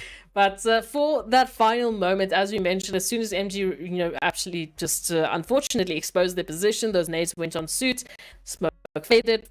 Really nothing to do. And again, they shouldn't be, you know, really beating themselves up about that, because what else are you supposed to do in that scenario? They still managed to get themselves into second place in a very contentious final zone. But looking at the rest of the teams, I'm very interested to see what's going on with Titans. As you mentioned, they still have a record to try and uphold here, and now with 2 maps down, and well, where's the winner chicken dinner? Yeah, we don't know just yet, right? But of course, what we do know about is our sponsors. So we got to give a big shout out to Oppo. So Born to Win, welcome to the exciting match brought to you by Oppo. Get your gamer mode on with the much loved Reno 7 series. And of course, aside from Oppo, we need to show a lot of love to Monster Energy as well, our official energy drink partner for the PUBG Mobile Pro Leagues. So big thank you going out to both our sponsors, well, 2 of our main sponsors here, making this event a possibility. And of course, that is resulting in a lot of crazy performances that we are having these teams step up to the plate. And if I'm not mistaken, Myth also picked up a winner chicken dinner just yesterday. So maybe we could see a little bit more of that come through. But of course, we also then have to take a look at our match rankings to see where the teams find themselves. Yeah, from stealing away that winner chicken dinner on Sanhok to actually just massively earning it here towards Miramar. 27 points for Team Myth to pick up. It was just such a good showing from them. But of course, Blackjack Esports in the form of MG coming through in clutch in second place with 17. Titans finishing off with 14 thanks to the fantastic elimination points that they garnered there. For VST as well, in those final moments, they had a really good positioning, but as soon as that zone shift really came through, it just spelled disaster. So at least they picked up those great eliminations towards Leaders Esports, because it really just helps to bolster their current standings. Yeah, and quite a bit of bolstering and it has done indeed. But as we know, right, the teams still have quite a few games to play across to see how many points they'll be able to acquire. And of course, speaking about the points, we are also on our way to take a look and see what the results are for the teams finding themselves on that second page. But again, right, quite a bit of aggression being shown by the team situated on this first page, right? Coming in with a decent amount of eliminations. But now we need to see what the result of that is and what the teams on this side did. Mad Knight still locking in those 4 eliminations alongside Ab Golden and 1 round. But from there on down, it's been donuts across the board. Yeah, Legends of War unfortunately being the first team to bid everyone else adieu, joining Virtual Gaming, Zero Tolerance and Darkness, who won't be picking up any points for Miramar. After the performances that they might have had on Erangel, it's a little bit of a unlucky, but come back, you know? We still got more maps for the rest of the day. Got eliminations, on the other hand, for Mad Knight, Arab Golden in 1 round, so not looking too bad overall. There's some good, at least, final pushes coming through. As we mentioned, the teams do tend to be quite aggressive on these Saturday and Sunday games because they're trying to get themselves into the top 12, understandably. So that energy that comes through does result in quite an active elimination type of, you know, match that we might be seeing. Yeah, that's what we were hoping for teams to really try and break that mold, step up and just keep on applying the pressure. And so far, the first two games of the day being pretty evident of that. But of course, now we are getting closer and closer to moving into our next few matches. But let's take a look at a few of the highlights coming from Miramar, right? How the team Myth were able to secure themselves moving into that position. Actually, from what we saw, Myth wasn't too overly active. Right? They were just riding the opportunities, but once they got themselves situated into a controlling position in the zone itself, it was just up to Myth to just keep that pressure high and just keep on finding those trades. And it's very reminiscent of something that we might see like 1 million doing, right? They focus on those final rotations. They're pretty quiet. You know, if there's an engagement along the way, they will definitely take it. But ultimately, they wait for those final moments to really make it shine. So in these final moments, we saw Myth holding that position and really just forcing the rest of the teams to, well, say goodbye to getting yourselves into the zone. It's ours. Thank you very much. Well, they definitely capitalize on that fact. And of course, speaking about facts, right, we are going to be taking a very quick break. So be sure to stay tuned, and we'll see you guys right back in a short few moments.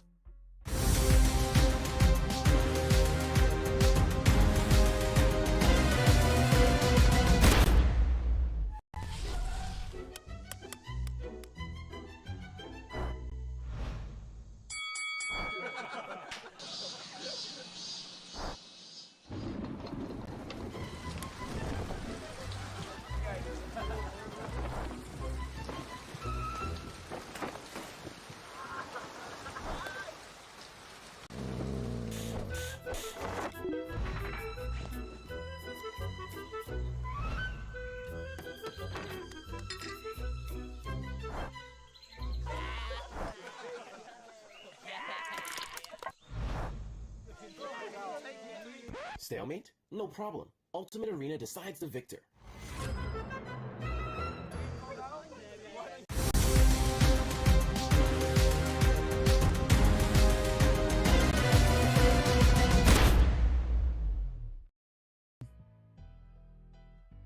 Hello and welcome back, everyone. Of course, we're getting ready to jump straight into the action once again. Moving through into a little bit more of that Erangel action, right? So today is our Erangel heavy day. So far, we know that it has been proving to be quite the exciting and tantalizing performance the teams are bringing out onto the battlefield. With 1 million picking up that first chick and the players from Myth picking up the second one. So who will be the team to rise to the occasion in our third match? Of course, let's take a look and just remind everybody as to where we have been, where we're going, and what is up next. Match 3, that is where we're heading right now. A little bit of that Erangel action followed up by, guess what is, more Erangel action. And then we head over into the lovely sweaty jungles of Sanhok to see what the teams will do just to try and alleviate a little bit of that pressure.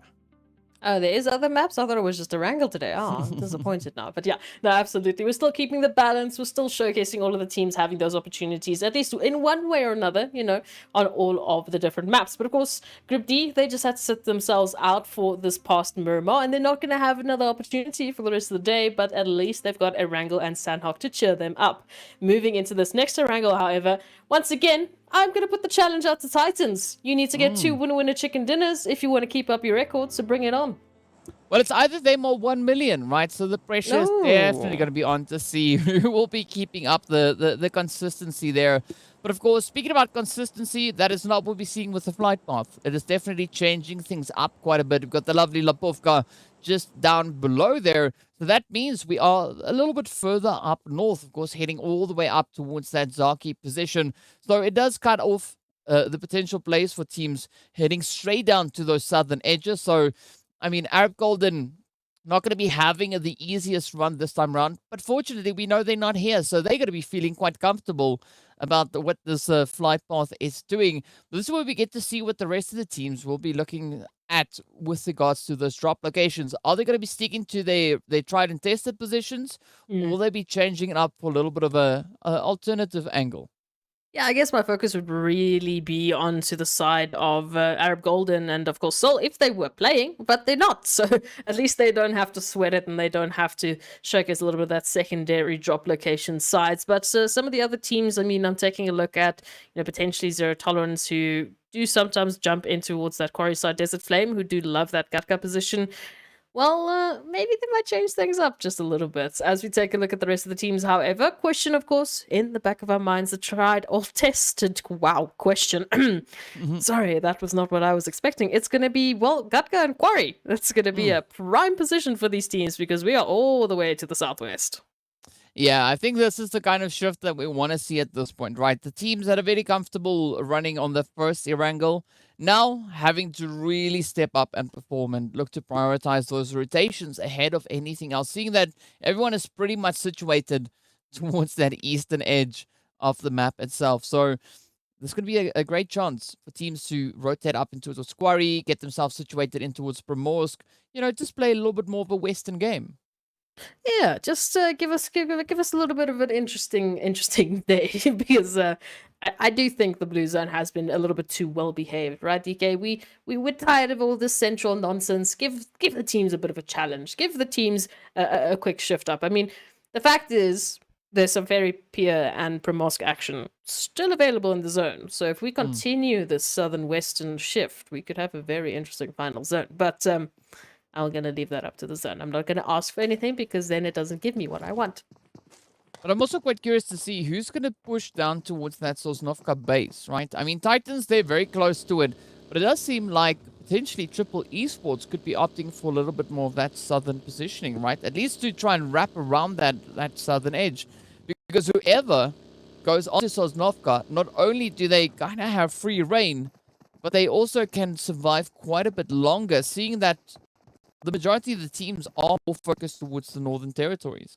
Yeah, absolutely. And again, as you mentioned, not only did they have the opportunity of looting Military Base Island in absolute peace and serenity, but they could be one of the first teams to take control of that bridge line and take a very safe approach, at least for now, as the rest of the teams haven't moved on in just yet. But of course, taking a look at some of the other positions, I'm a little bit worried about Legends of War and Wave Esports. Hopefully they will be taking a bit of that disengagement because they did tend to drop a little bit close to one another. I mean, even Blackjack now making a rotation straight through Virtual Gaming and Darkness could see them finding each other and maybe showcasing a little bit of that action early on. Yeah, but I think at this point, looking at the kind of situation we have towards that eastern side, right? It's going to be challenging because, yes, we've got wave leaders, Legends of War, rather, situated on the edge in and around the Rozhok and school.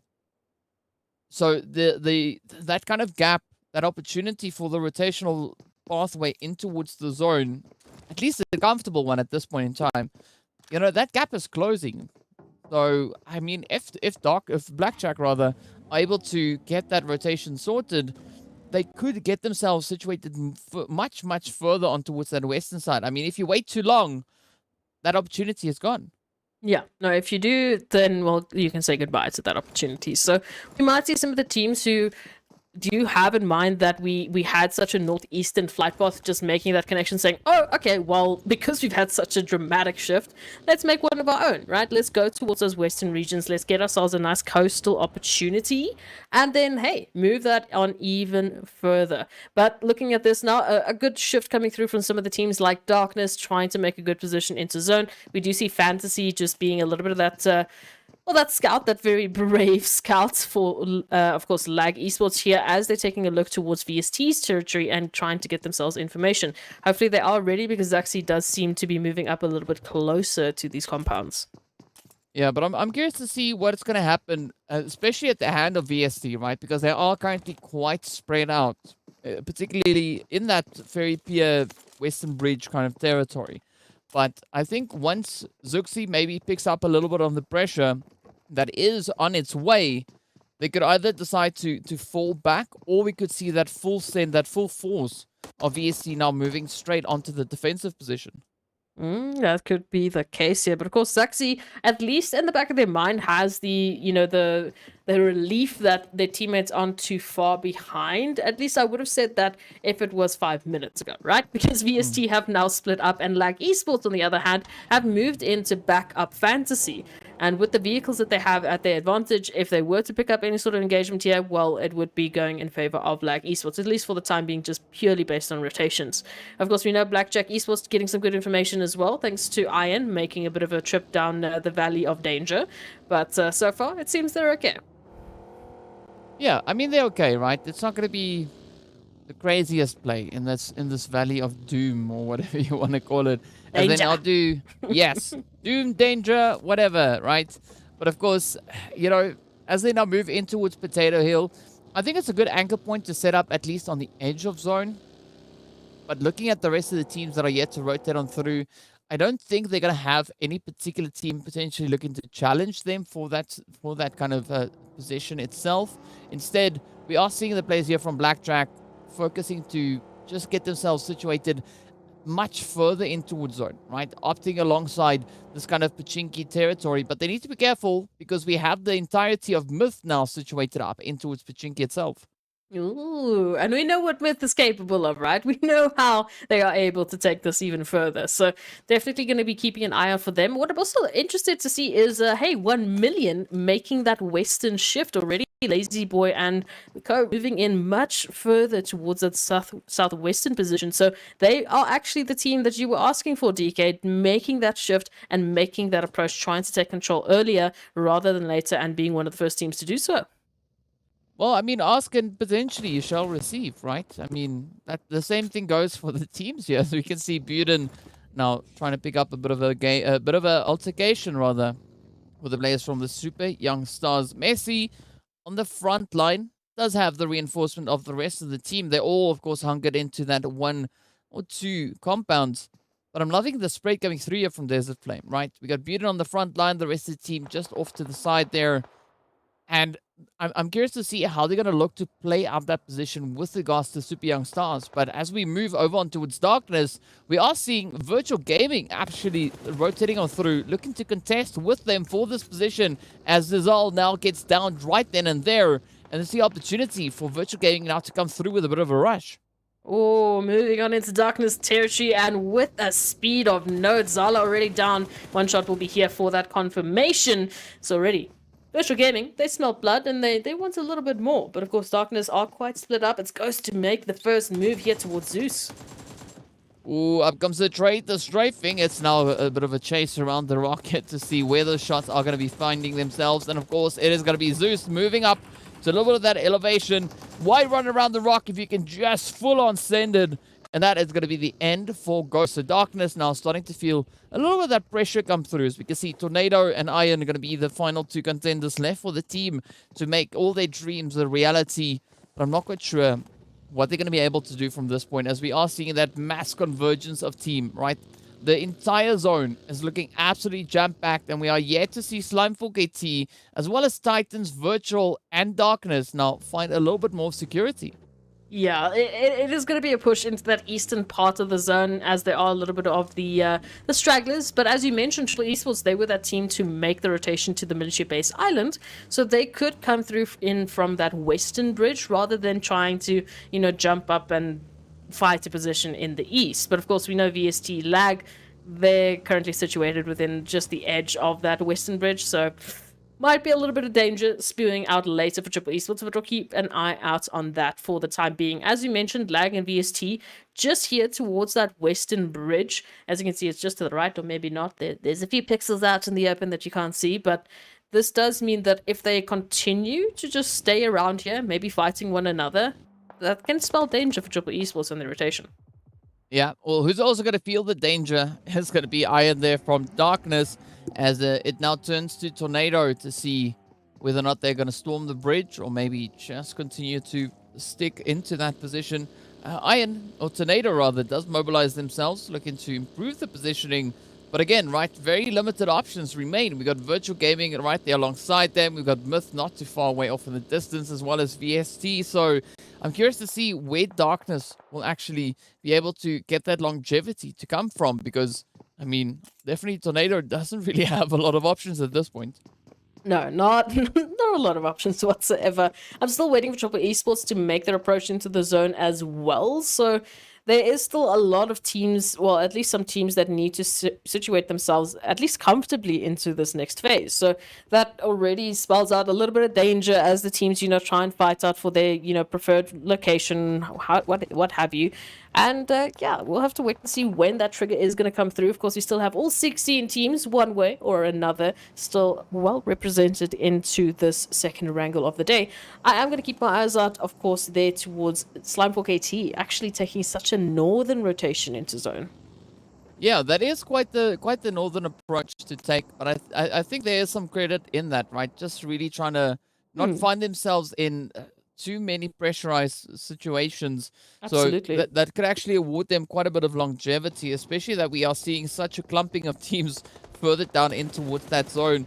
But of course, our Titans, no strangers to a challenge, right? We are going to be seeing them stepping up, trying to find a bit of that play onto Virtual Gaming. But essentially, the knock does come on through, and that's going to be right over on towards Teak. And maybe this could be that turning point now for Virtual Gaming to give Titans, rather, a little bit of their own medicine. Hey, this could be the turnaround, but the buggies come on through and one shot goes on down. So there's a 1-for-1 trade at this moment in time with Titans and Virtual Gaming looking for equal opportunities. Of course, the pressure is a little bit more towards Virtual Gaming right now because Titans, they're just not standing still. They're just staying too active. Ooh, but Gaddafi taking quite a bit of damage there. Puncher drives through yet another devastating hit. Let's see, will this come to an end? It's all now down to Zeus, trying to thunder down the mountain, but unfortunately the pressure is just so high. It's because the actor now looking to try and close this one up. It's going to be Zeus quickly just dropping down, waiting for a bit of an opportunity, but unfortunately it does not come through as AXA just closes the door right there on them. What we like to say, signed, sealed, and delivered right now. Titan Gaming picking up 5 eliminations, and now they open up themselves an opportunity moving into the eastern side. It's only Mad Knights that are still a little bit of a contention point for them to move into the zone. And hey, Triple Esports finally made it into at least some sort of safety. They are on that western bridge approach, but they're still finding themselves towards the military base island for all of the Triple Esports fans. Now, still taking a look at the rest of the teams, however, Myth, smack bam, center zone. Oh yes. Oh yes. You know, they've been showing so far that they are not only a Myth, right? They are trying to bring in a little bit of that legendary play as well. But of course, they are going to be put to the test. Not anytime soon just yet. We are seeing the teams instead opting for a little bit more of that edge positioning, right? 1 million and the players here from Legends of War finding themselves somewhat close together, but Powerboy not in any immediate danger, at least not for the time being. Is going to be trying to get that Dacia out of that position, but instead gets spotted out, and Senke now makes me swallow my words as the shots connect on through, and there's going to be Powerboy to abandon that rotation. Yeah, but they're going to have to move at one point or another, so hopefully the rest of the team will be here to give that, covering fire, providing them that opportunity, because we still know Slimefork AT from that northern rotation are opting out for a very western approach. They could find themselves entering just behind Legends of War, which is going to throw a spanner in the works with their current contention against 1 million esports right now. Well, let's see how this one goes, right? Because I mean, 1 million is still a very, very challenging team to go up against, and Powerboy now experiencing that firsthand as Senke and Marshall just apply so much pressure on towards them. But fortunately, there is going to be a little bit of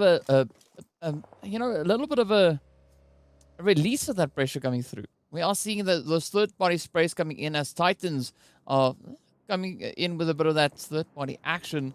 So maybe this could be that opportunity now for Legends of War to just get out of the immediate danger. That would be the hope, but as we mentioned, Slime4 KT just pulled in right behind them. So that sign, that clock is ticking for them to make their escape. We'll have to wait and see. Of course, Titans now joining 1 million, as you said, might be allowing Legends of War that opportunity to exit, while 1 million focus towards Titans. Triple Esports, on the other hand, also moving in just towards this edge position from the southwest. That zone now, once again, finding Myth. Ironically, center zone. What's happening here? Well, we don't know, right? We're going to have to wait and see how this one unfolds. But again, a beautiful shift coming in. And this is where all the excitement will now find its way onto this battlefield. We got Triple and Lack pushing in from that southern position alongside the players from the side of VST. And I'm expecting quite a bit of carnage to now start unfolding there. But of course, Legends of War about to bump right into the players there from Slime4 KT, as we are seeing Slime trying to rotate back in towards that zone.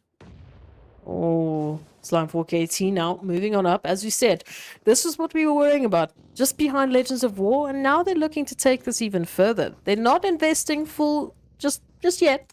They did go down a little bit more towards the southern position and decided to come back here, however. So I do feel that Plaza has made the call that potentially this might be the best entryway. But of course, they don't know that if they do take out Legends of War, who's sitting right behind them? It's 1 million esports. So this, unfortunately for Slime4 KT, if they choose to take this further, is going to be the toughest approach they can take into the zone. Oh, but of course, in beautiful Slime tradition, right, they step up with a bit of that bait and switch play coming through. But again, it is going to be quite a challenging one. Let's see whether or not they'll be able to get themselves into those more favorable positions. Instead, it's going to be Obessa now trying to just disengage entirely, leaving 1 million and Slime4 KT to kind of fight it out for dominance over on towards this western edge. Oh, absolutely. Why not, right? Take this even further. Now Slime4 KT and 1 million looking for those opportunities. Unfortunately, Koa taking so much damage thanks to Titans, who've also spotted out a wild little snake in the grass, and they're choosing to take a few of those pot shots. Desert Flame just behind Slime4 KT as well. So as I said, this is going to be a very tough rotation for Slime4 KT. This is looking like an impossible one. Oh, I mean, well, nothing is impossible at this point in time, as we've been seeing these teams just absolutely breaking the mold all over the place, right? But let's see now whether or not we are going to be having any major upsets come through, because just a little bit further away, we are seeing the players there from 1 round and Desert Flame. So this could still swing either which way. As we jump a little bit further on towards that more northern position, Wave and the Super Young Stars, they're just going to be taking a nice, cool, calm, and collected. Only facing off against each other. Of course, Wave now going to get eliminated. But this opens up that opportunity for the Super Young Stars to just regain their stance moving into the zone. They're definitely going to have to do so, because we got Blackjack Esports now moving on into this territory as well, trying to take control of those compounds. So this was the best line of sight that Super Young Stars could have taken to get themselves set up. And now that territory's already been taken, you know, you'd be too slow. Well, sorry, goodbye. Legends of War also getting back into the lobby. Now Myth sending on a barrage of nades to Blackjack Esports just to welcome them to the neighborhood. Well, a big and warm welcoming indeed coming through, as we can see them now trying to just apply that pressure. The barrage of utilities getting sent on out. Loving the extra bit of fireworks that we are seeing here. But now, nothing being secured just yet. Myth definitely going to be keeping up the aggression, trying to see if they can find those heads onto Blackjack here. But up comes the nades. Oh, just getting closer and closer with every passing moment. But as we can see, right, it is turning into be quite a costly altercation across the board, as Desert Flame also now feels the pressure. Yeah, it's not going to stop anytime soon, let's be honest. Unfortunately, Desert Flame gets sent back into the lobby thanks to a bit of a helping hand from 1 round esports. 1 million in the meantime have decided that they're tired of Titans on their back, and they're choosing to start taking some of that aggression to their doorstep. 1 down, still 2 remaining, as Blackjack Esports now still try and take at least some sort of an account of what they can do here, pulling up right alongside Myth within the zone. Again, great positioning. It is a fantastic position, but they have to keep in mind that they're not safe just yet. Marshall, right? Marshall is going to come rolling through with a vehicle, trying to maybe pick up a bit of a knock there, but unfortunately not finding success in that just yet. It is going to be Axon now to welcome them in with a beautiful nade, taking out a quite bit of damage onto Venom and Lazy Boy.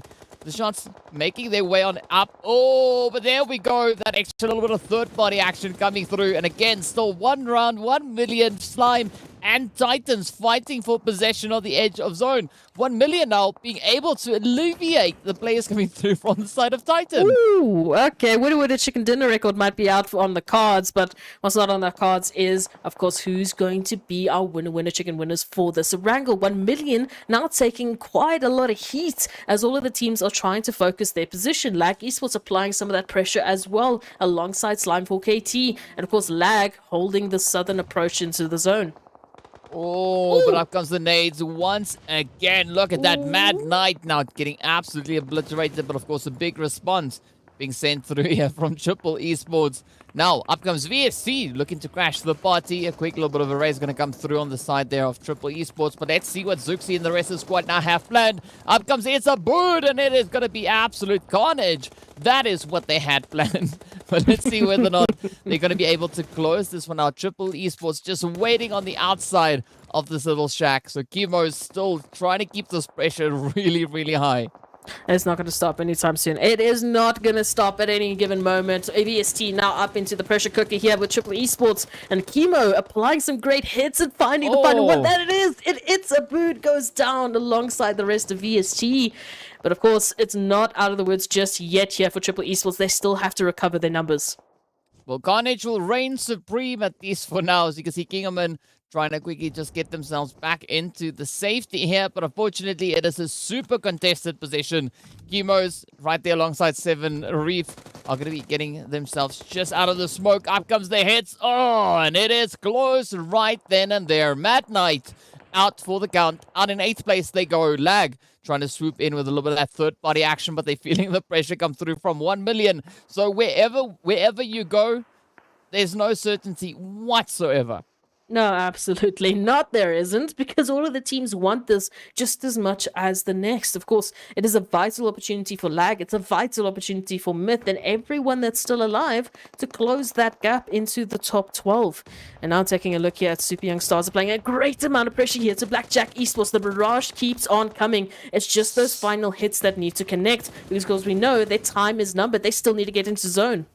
Oh, I wanted to say I'm quite worried about Super Young Stars. They've got quite a bit of distance to cover, but look at that now. Blackjack just falling right in front of them. Myth just absolutely terrifying at this point in time. But again, right, Myth now going to be turning their attention potentially down towards that southern edge. We can see Lag and the players from Triple Esports as well as 1 million still having to bring those pushes in. It is going to be Plaza now for Slime 4KT, looking to close it up. But up comes Myth, taking a bit of a swing there. Beautiful hits on towards the Super Young Stars as Myth gets ripped right out of the vehicle. Zedef coming in with a very quick answer back onto the devastation. But let's see where this one will go. I don't know. I'm still looking towards Myth. They've got such good numbers heading into these final moments.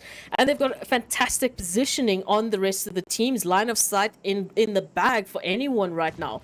But looking at this, holding the only compound, it is going to be up to the rest of the teams to try and make the best out of their situation. Snaking in the grass, we can see Lag and Super Young Stars side to side. Triple Esports not far behind as Chemo might have spotted out at least one from Lag. Yeah, this could be quite the dangerous position now for Chemo's. Focusing everything solely onto its Cacao. But now, Fantasy right there alongside them could spot those pixels. Let's see whether or not this is going to come through. It is going to be Fantasy to try and respond, but Chemo spots them out and succeeds in having the fall of Lag come through. Now, down to our final 4 teams. It's going to be Slime 4KT, the Super Young Stars, Myth, and Triple Esports. But Myth still sitting here with absolutely fantastic numbers. Absolutely, and fantastic hard cover. As we mentioned, the rest of the teams are they're just kind of making, ends meet right now in terms of hard cover. They have to really work with anything and everything they can find. The trees, the grass, the rocks. They don't have the hard cover that Myth is working with, and they've got such prime positioning, prime numbers. I don't see a way out of this for the rest of the teams unless they can systematically take Myth apart. But once again, the zone favors Myth, favors Farok in particular. This is going to be such a difficult opportunity now for Triple Esports, for Slime 4KT, for Super Young Stars to make anything happen. Yeah, and they've got that extra little bit of loot right there, right? Just to sweeten the whole position even more so. But it's going to be up to Chemos and Seven Reef, rather. Look at to see if they can maybe get themselves repositioned back into that zone. Of course, Plaza creeping closer and closer could pose quite a bit of a threat to them. But it doesn't seem like they are too aware of the situation developing around them. They are going to be finding out very, very soon, right? I am 100% certain of that. But Seven Reef now focusing their attention instead down towards that zone. And Plaza are going to be looking to capitalize on this, just sneaking closer towards them. Oh, spots out the first opportunity. Looking for the second. There we go. Could this be the play now? Chemo's not wanting to get up unnecessarily, but there we have it. Plaza getting ended right there. And Triple Esports still in contention. Once again, Chemo stands up and is the reigning champion here for Triple Esports. Moment now taking quite a lovely bit of damage here, and this is necessary if Super Young Stars and Triple Esports want to have any opportunity moving into the next phase, at least potentially taking a better position into that winner chicken dinner side. But Seraph taking so much damage now as all of Myth are heavily focusing towards their position, and it's just a matter of time. There it is. It's only Chemo's left. Yeah, now this is Myth's game to win, right? Only one player standing between them and that winner chicken dinner. Chemo's up high, but they are going to be trying to still just inch their way forward. But that blue zone is not going to be allowing too much of a continuation of this approach to really be the more opportune angle to play at here. Instead, Chemo finds the first knock, second one coming in as well. So close, but essentially it is going to be the aggression being shown there as the players from Team Myth step up to lock in yet another winner chicken dinner. Rolling in with those vehicles at the last possible second. Team Myth take another winner chicken dinner back to back with some fantastic performances coming through from them. And yesterday, you know, we said they stole that winner chicken dinner. It didn't really feel like they owned it, because all that, you know, we really saw in those final moments was them staying quiet, looking for that opportunity to finally get in. But you can't deny the performances that they're putting on today. Picking up two winner chicken dinners back to back, taking out the likes of 1 million and Titans. Well, this is the opportunity that we could be seeing the reign of Myth coming on through. Well, I mean, we were expecting teams to step up and bring through quite a few disruptions. And of course, Myth stepping up and delivering on that front. And of course, well, before we get into our match breakdown, our match points, we are going to be taking a very quick break. So be sure to stay tuned, and we'll be with you guys in a short few moments.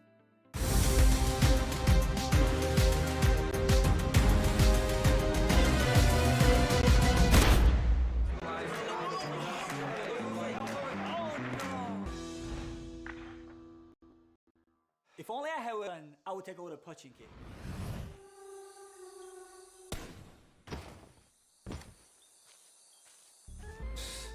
That's nothing. I clearly took down the enemy. If we were to keep the score, we'd definitely be higher than me.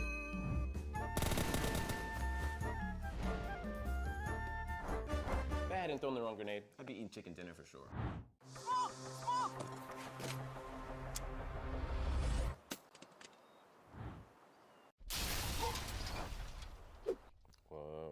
What's wrong, guys? If you don't agree, this is Ultimate Arena. Arguments don't matter. Ultimate Arena decides the victor.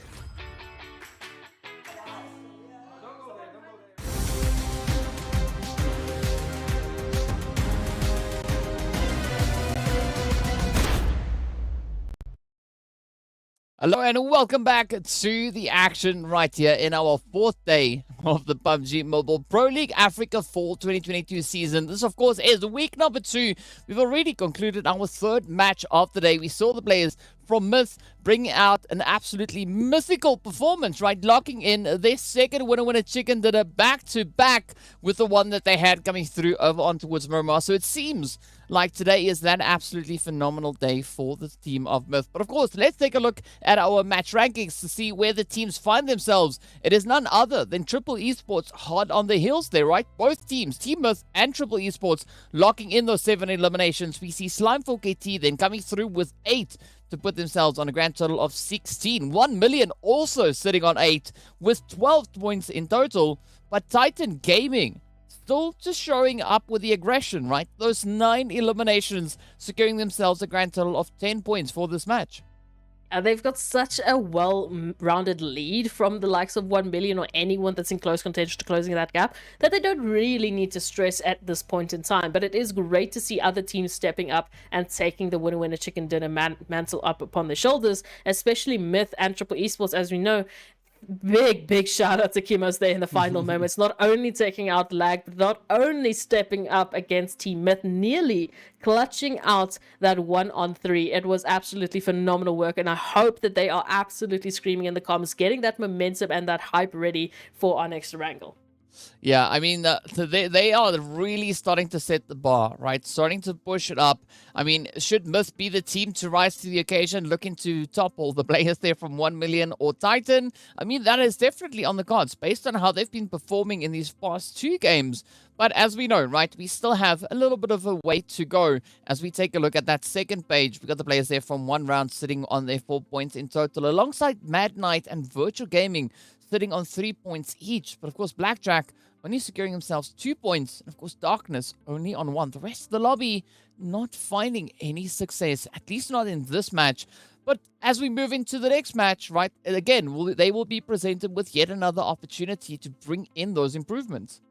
Yeah, unfortunately, this has been a common trend that we've been seeing today. You know, a very top-heavy performances coming through from the teams on the overall match rankings. It's not too long ago that we saw at least every single team picking up a point one way or another, whether that was a placement, whether that was an elimination. You know, there was some sort of a movement which garnered why we've had such a competitive overall rankings in the last couple of days compared to that first week. Now, however, in today's games, we are having the shift up that we've been waiting for this phase 2. And again, it's those weekend games that just completely throw statistics out of the window, right? Whoever was your Tuesday and your Wednesday absolute monsters, aka Titan Gaming, well, moving into Saturday and Sunday, now we're suddenly talking about Team Myth. And yesterday we're talking about 1 million. So massive change up from these teams.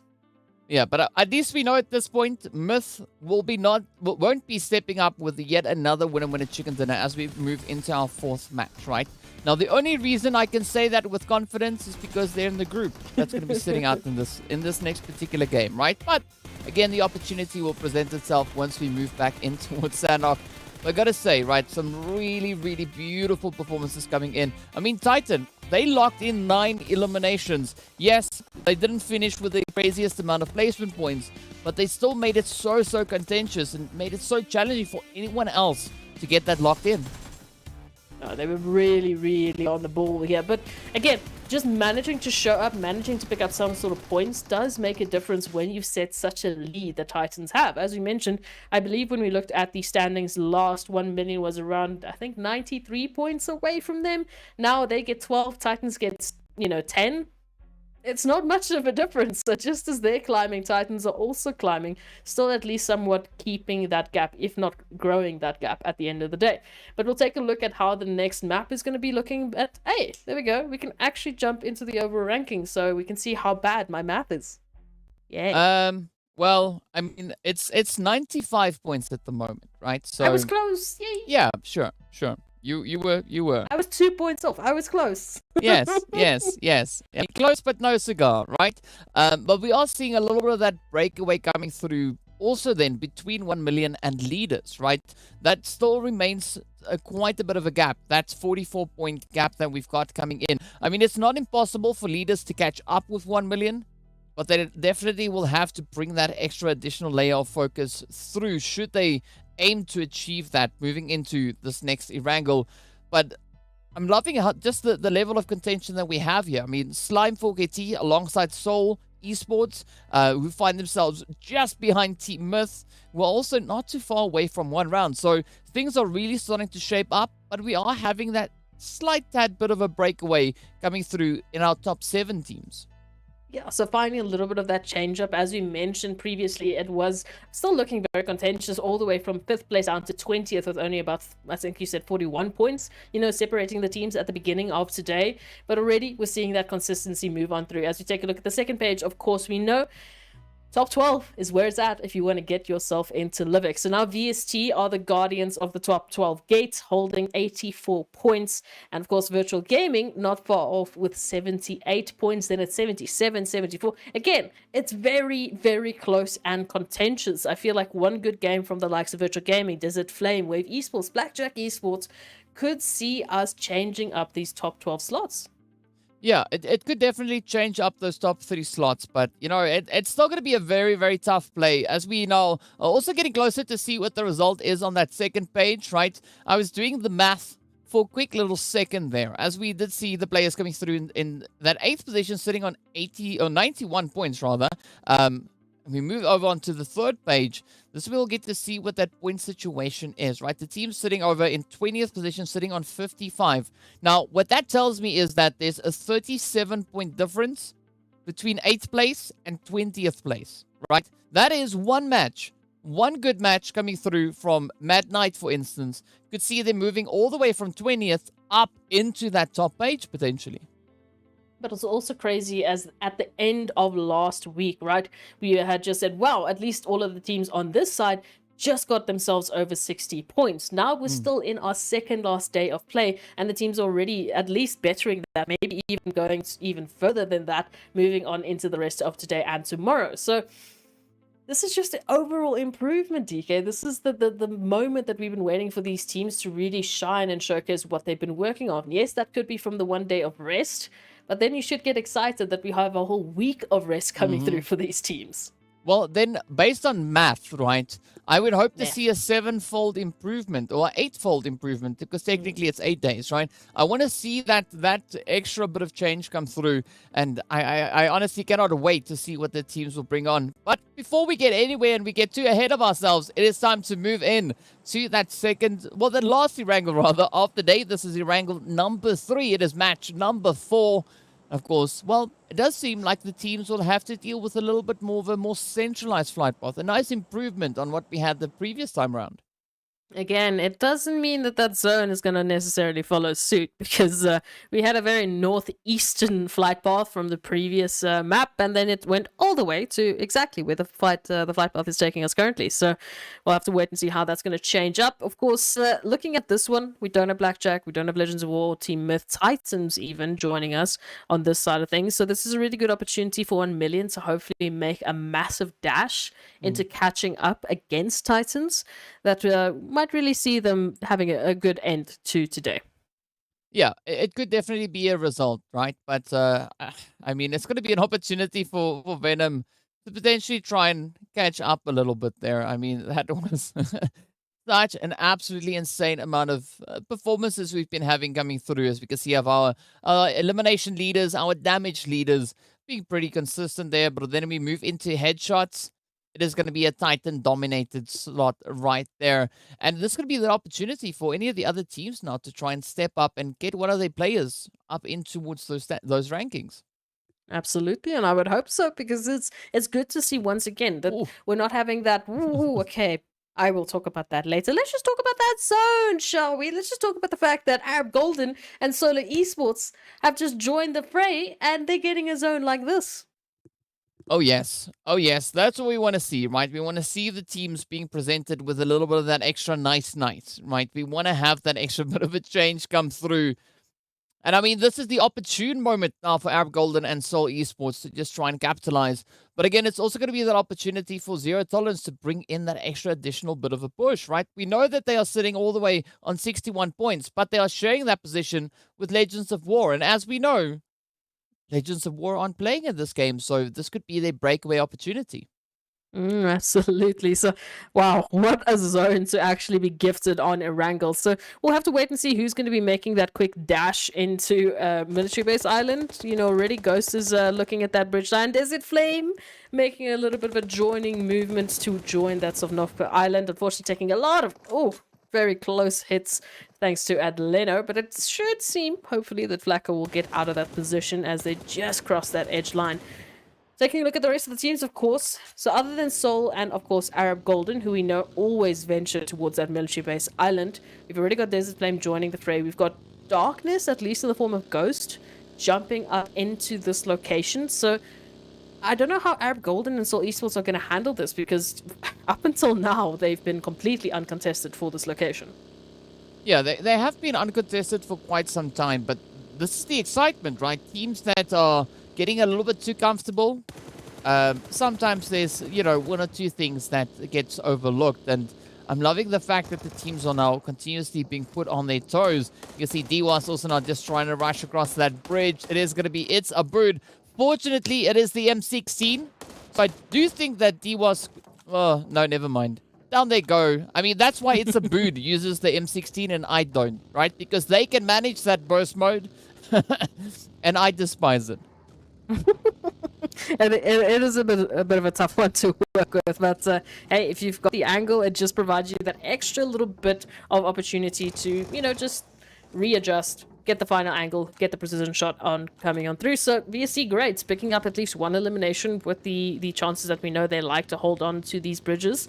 Darkness, of course, joining them on the eastern bridge, making a descent into Military Base Island. So once again, my question is going to pose to Arab Golden and Seoul Esports.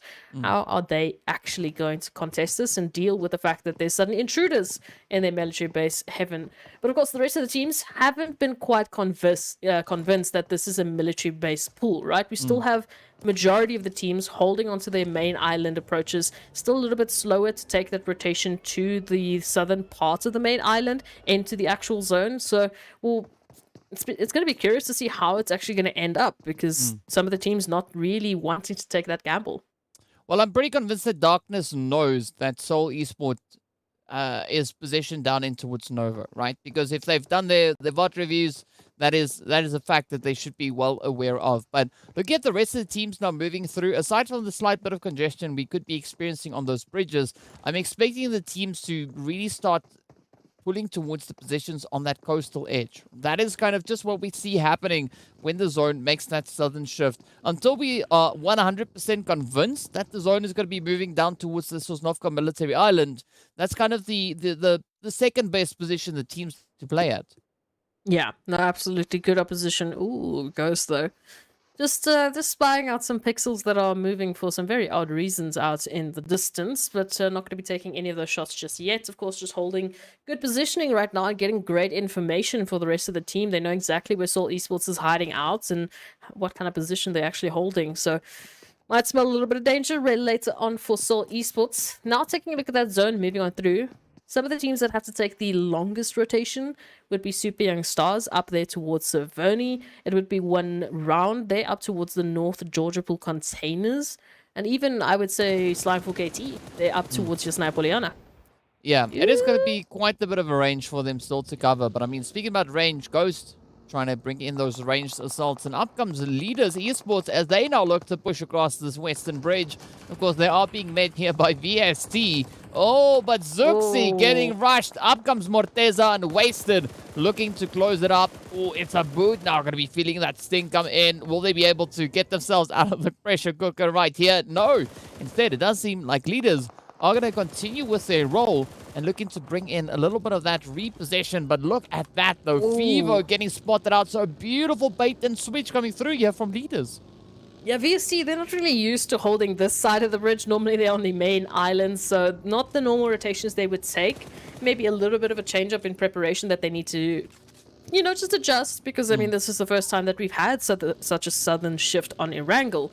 But Leaders going to be very happy to pick up some great eliminations as, of course, VST move on further into the military base island, joining, of course, Arab Golden, who normally would situate themselves here. Yeah, so, they are, as we would maybe say, trespassing somewhat, right? But of course... Intruders. Yes.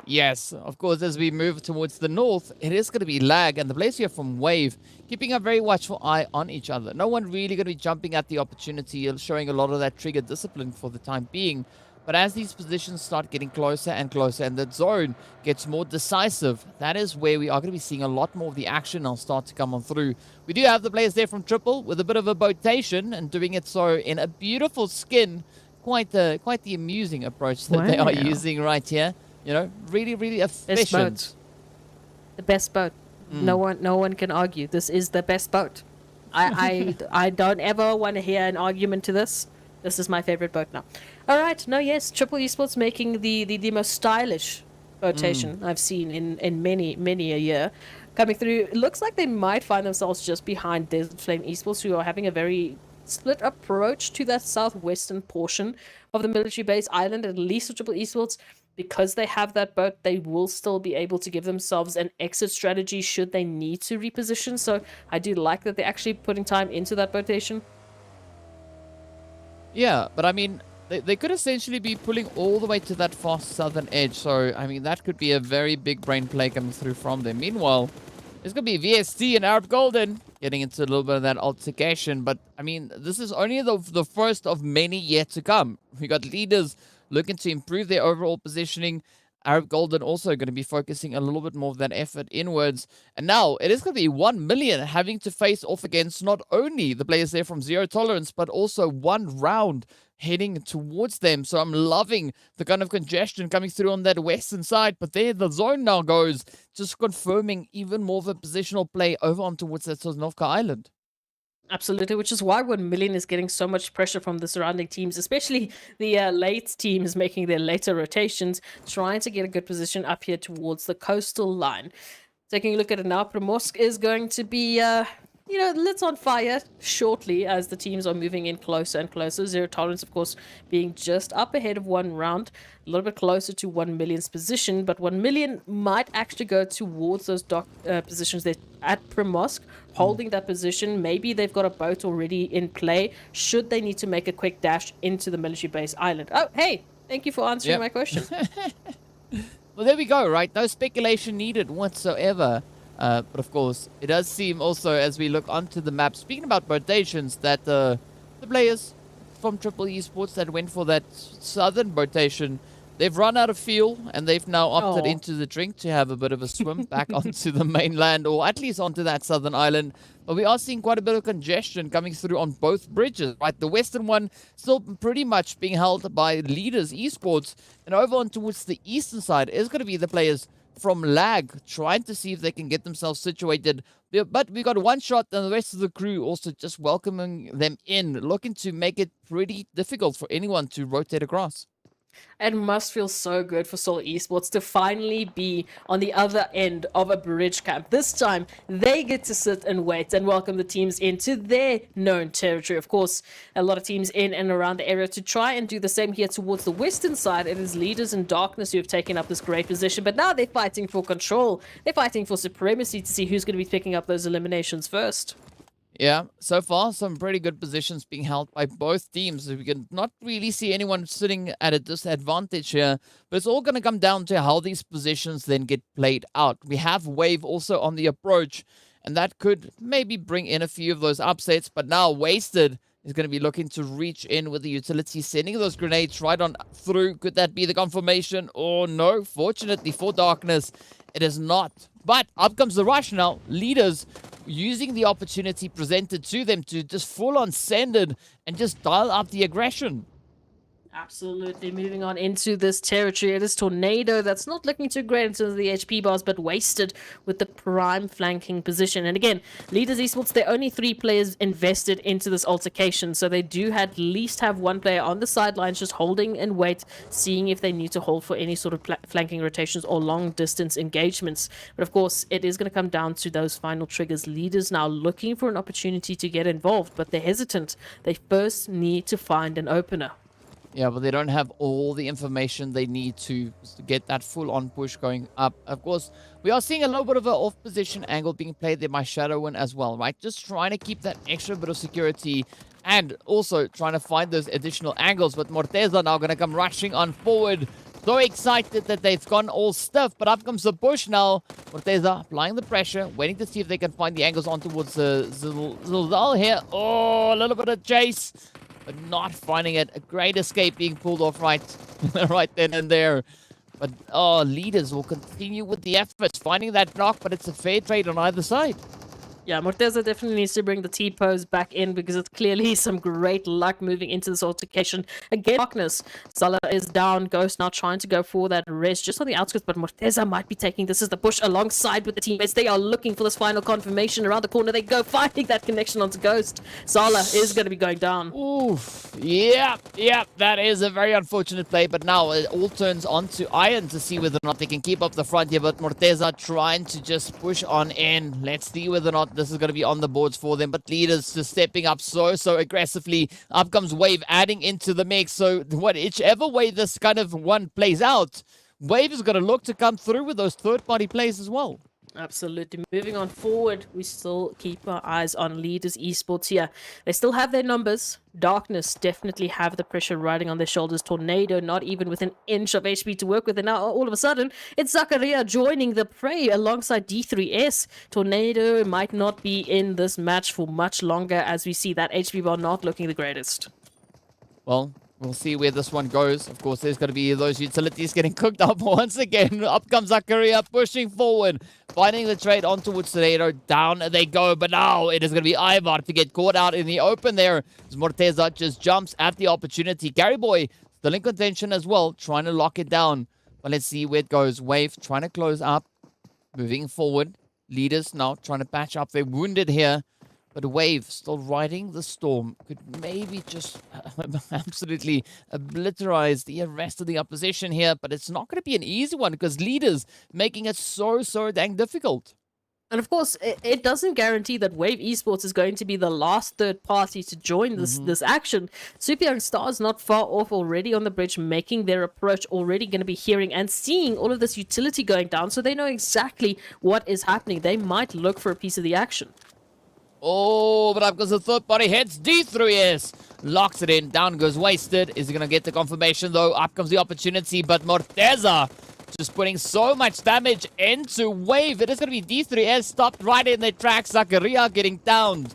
Let's see what Rhino has in store as they look to push on forward. D3S secures Shadowin. Oh, but look at this. Morteza definitely a force to be reckoned with. Strafing on forward, finding the hits, and with that, sending away Wave. But as you've mentioned, they're not out of the woods just yet, right? Iron holding strong. And of course, the Super Young Stars now rolling up as well.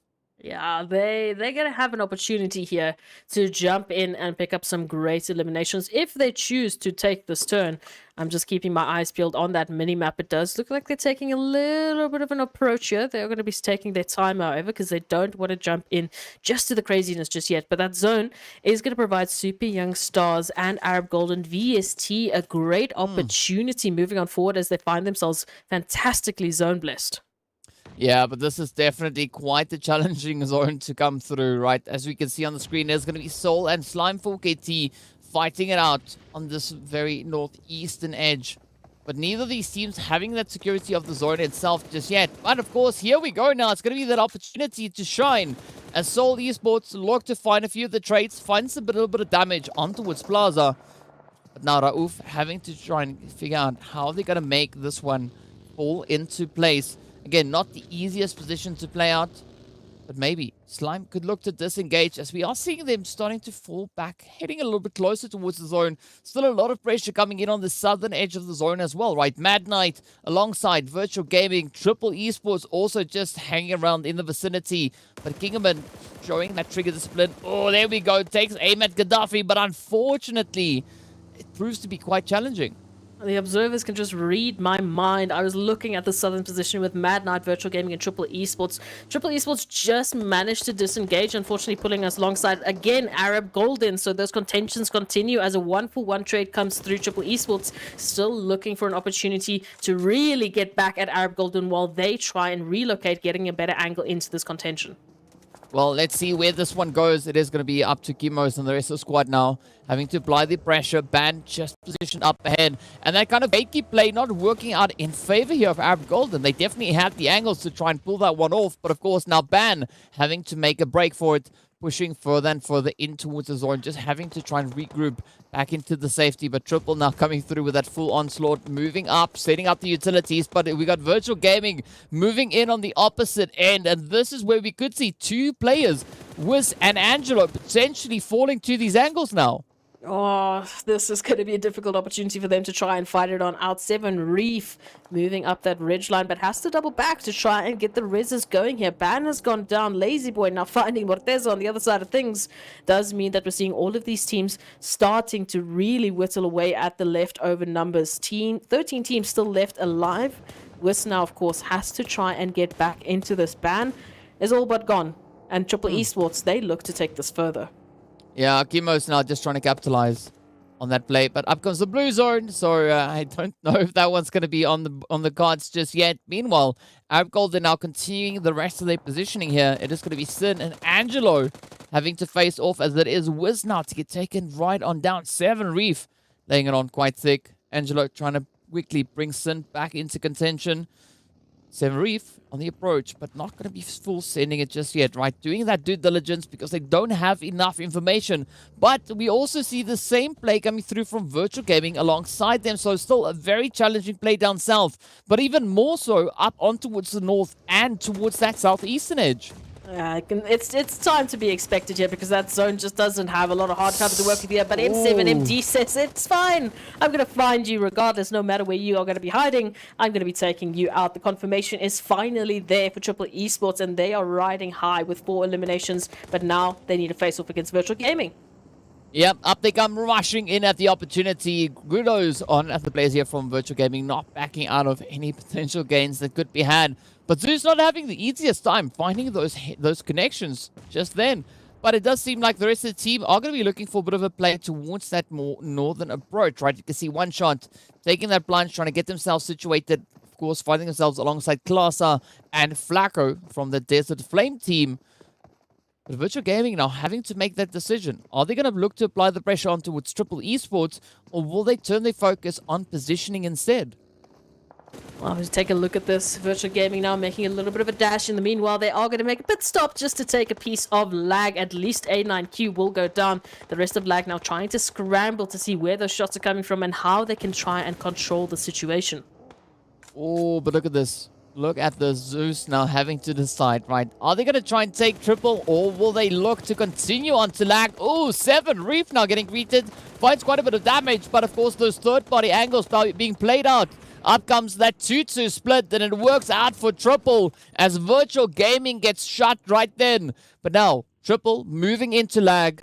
That 2-2 split from Triple could be a great possession, but that's not going to work out as it is. Chemos and the side of M7MD getting taken down on the opposite end. And now all the pressure turns on towards Vibe 7 and 7 Reef to try and reclaim their position.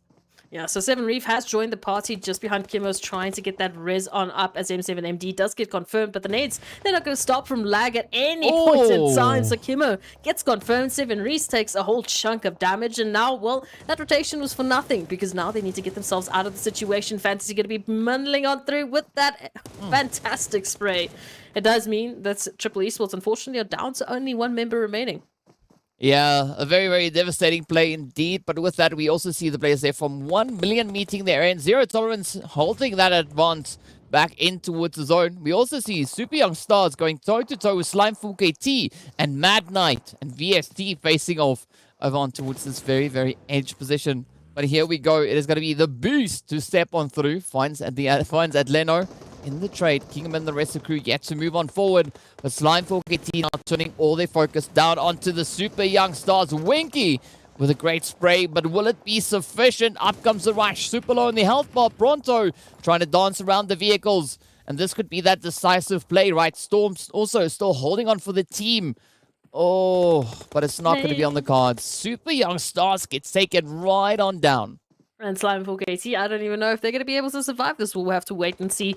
Zone centering up here towards Klasa and Lag, holding a prime position. Of course, Zero Tolerance want a piece of that action, and they are fighting to take this location away from Lag Esports before they move on in.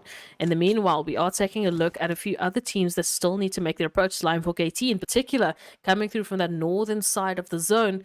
They have a great opportunity to get in zone, but once they're there, not a lot of cover to work with. Yeah, I mean, especially looking at the terrain that they're moving towards, it's going to be quite the challenging one to play it out. Oh, there we go. YC trying to put up, but it's going to be Itzabud to put up that first defensive possession with Twix coming through to close it off. Down we go to 7 remaining hopefuls, or hopeful teams rather. Slime, Zero Tolerance, still riding pretty high. So you can see each team sitting there with 4 players remaining. But again, both these teams need to get themselves back in towards that zone. It's already occupied by Klasa from Desert Flame and the remaining players from the side of Lag. Not quite sure how they're going to get that approach locked in. Yeah, no, this is going to be a very difficult situation. Zero Tolerance, they have fantastic numbers, but again, they don't have the positioning. Klasa is in zone, Lag is in zone, even Vibe 7 from Triple Esports might just be around the corner from stepping into zone. But the cover, it's not quite there. It is trees, it is a hilltop, it is such an exposed location that even with the superior numbers that Zero Tolerance holds, they're going to be putting themselves in the line of fire, and that's not where you want to go. So they're going to hold off until it's absolutely necessary. Meanwhile, Slime4KT looking to gatekeep Seoul Esports from making any kind of approach.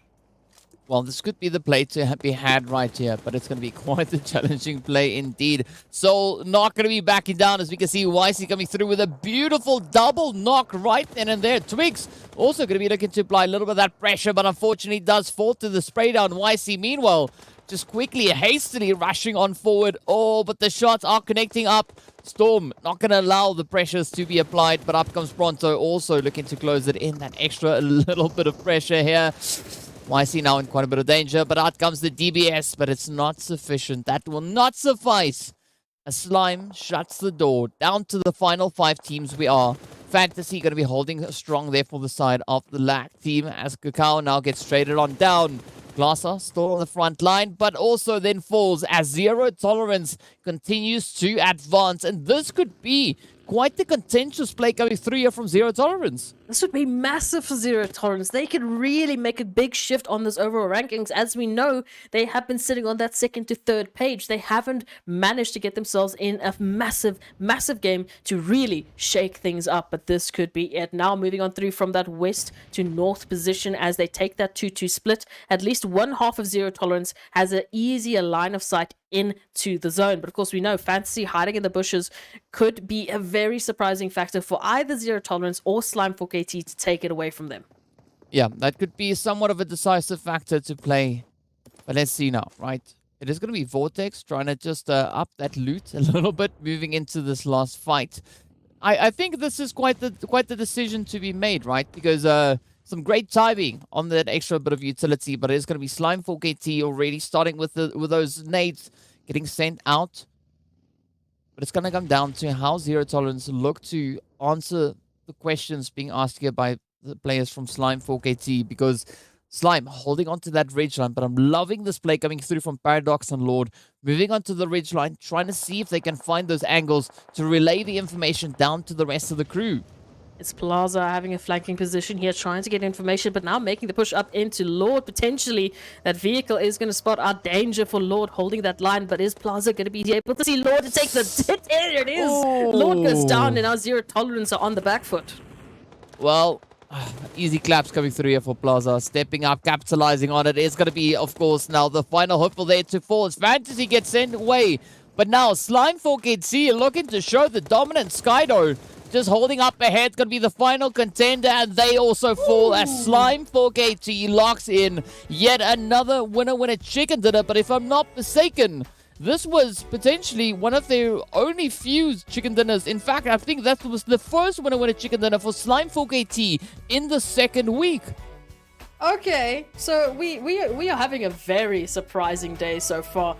Picking up their first winner chicken dinner, it is Slime4KT. We'll check the overall standings later on, but I'm pretty sure you're right, DK. I don't remember a Slime4KT winning situation until today. And as we know, they were the team to take the most amount of bonus points in the first phase. So it's good to see our phase 1, if you call it winners, stepping up into phase 2 and really starting us with a fantastic winner chicken dinner. Yeah, I mean, it's been a bit of a slow roll, but eventually, right, they're starting to rebuild that momentum once again. And what better way to do it other than locking in such a glorious winner-winner chicken dinner with those 13 eliminations?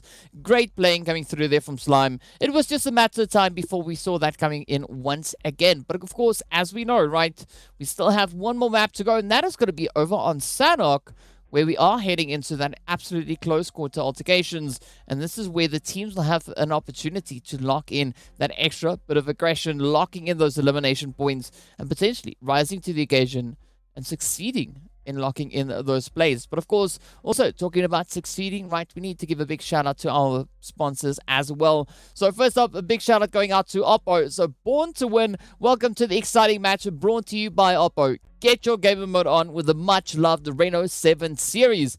And aside from Oppo, we need to give a big thank you. Thank you there, Ez. But a big thank you also going out to Monster Energy, our official energy drink partners for the PUBG Mobile Pro Leagues. And again, right, Slime 4KT, I'm loving the colors that are very, very similar, right? Slime definitely capitalizing on a little bit of that extra much needed energy to step up and get themselves that winner-winner chicken dinner.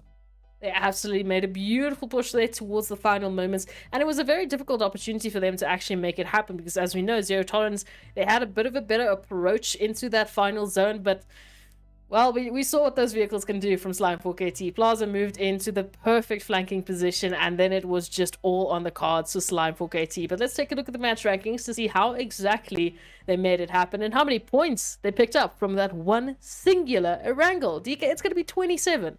Come on, yeah. That's amazing. Yeah, I mean, there ain't nothing wrong with a good and healthy 27 points being acquired.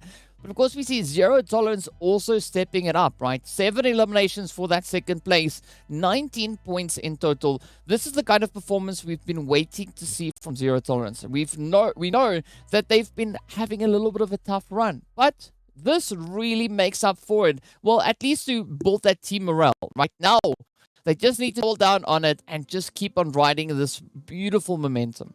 Absolutely, and I would hope that they will continue it. But of course, we know fantastic work from a few of the other teams like Seoul Esports, Desert Flame, Triple E as well. Once again, making a great just presence known, as well as TEAMLAG and Zero Tolerance up here towards the first part of those rankings. As we know, for some of the teams, it is vital that they pick up any and every single amount of points that they can possibly get. And these sort of 19-pointer games really do go far into making a fantastic shift for these teams on the overall rankings when you take a look at that a little bit later on. So this first page, it's looking phenomenal. Of course, we do have to move on to the second page because we can see, once again, we're following suit with that theme of having a very top-heavy match rankings. Slime 4KT, I mean, we're going 27, 19, 13, 13. It is a very top-heavy match on the first page. Yeah, definitely quite the top-heavy play there. And of course, we did see the players from Leaders also being situated there. That early rotation from them really paying off, and few of their victims we find on the second page, right? Leaders locking in those 9 eliminations. But that then, of course, results in a few of the other teams not finding as many points. VST walking away with 3 alongside 1 million and Virtual Gaming all coming in with the exact same amount of eliminations and placement points. But then it gets a little bit more scarce, right? Super Young Stars, App Golden, Darkness, Wave only awarded 1, and strangely enough, 1 round. Having this 1 round where they don't find any points. Yeah, you did it on purpose there. But yeah, it at least is looking somewhat better. So we're not seeing at least all 4 of the bottom teams on the match rankings having nothing whatsoever. There's some sort of contention. There's some sort of points at least given away. It's not as much as the teams obviously want, but it's something, right? It's some show of effort and opportunity. Let's take a look at those highlights just to remind ourselves how exactly the teams got into the situation to begin with. And again, those military-based third-party action plays, it all came down to this crazy zone shift we had. Yeah, I mean, I gotta say I'm loving the zone shift though, right? Nothing wrong with a little bit of that northern action to come on through. But this is that earlier rotation I was talking about by Leaders, right? They've rotated across, got themselves situated. But then it became a little bit of a stalemate play there. Unfortunately, not working out too favorably for them. But Zero Tolerance definitely stepping up with the contention here, making it quite challenging. But unfortunately, we didn't see that final bit of, insanity coming from Skydo. Instead, they got taken down the same way that they got taken out over on Miramar. Yeah, it did have to happen in the end. But hey, there is a great opportunity for the teams, of course, to come back on Sanhok and to bring us a little bit more of that energy as our last game of the day. So DK, I do think we might just have to rest our voices, maybe for a brief moment.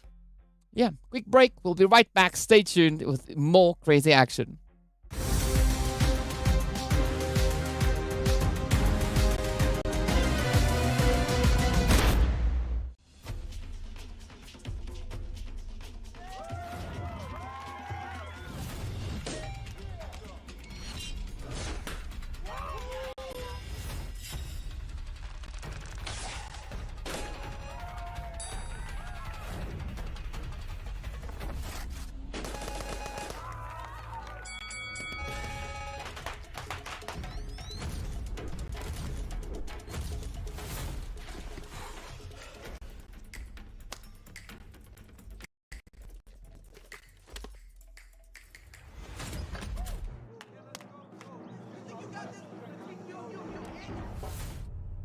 Stalemate?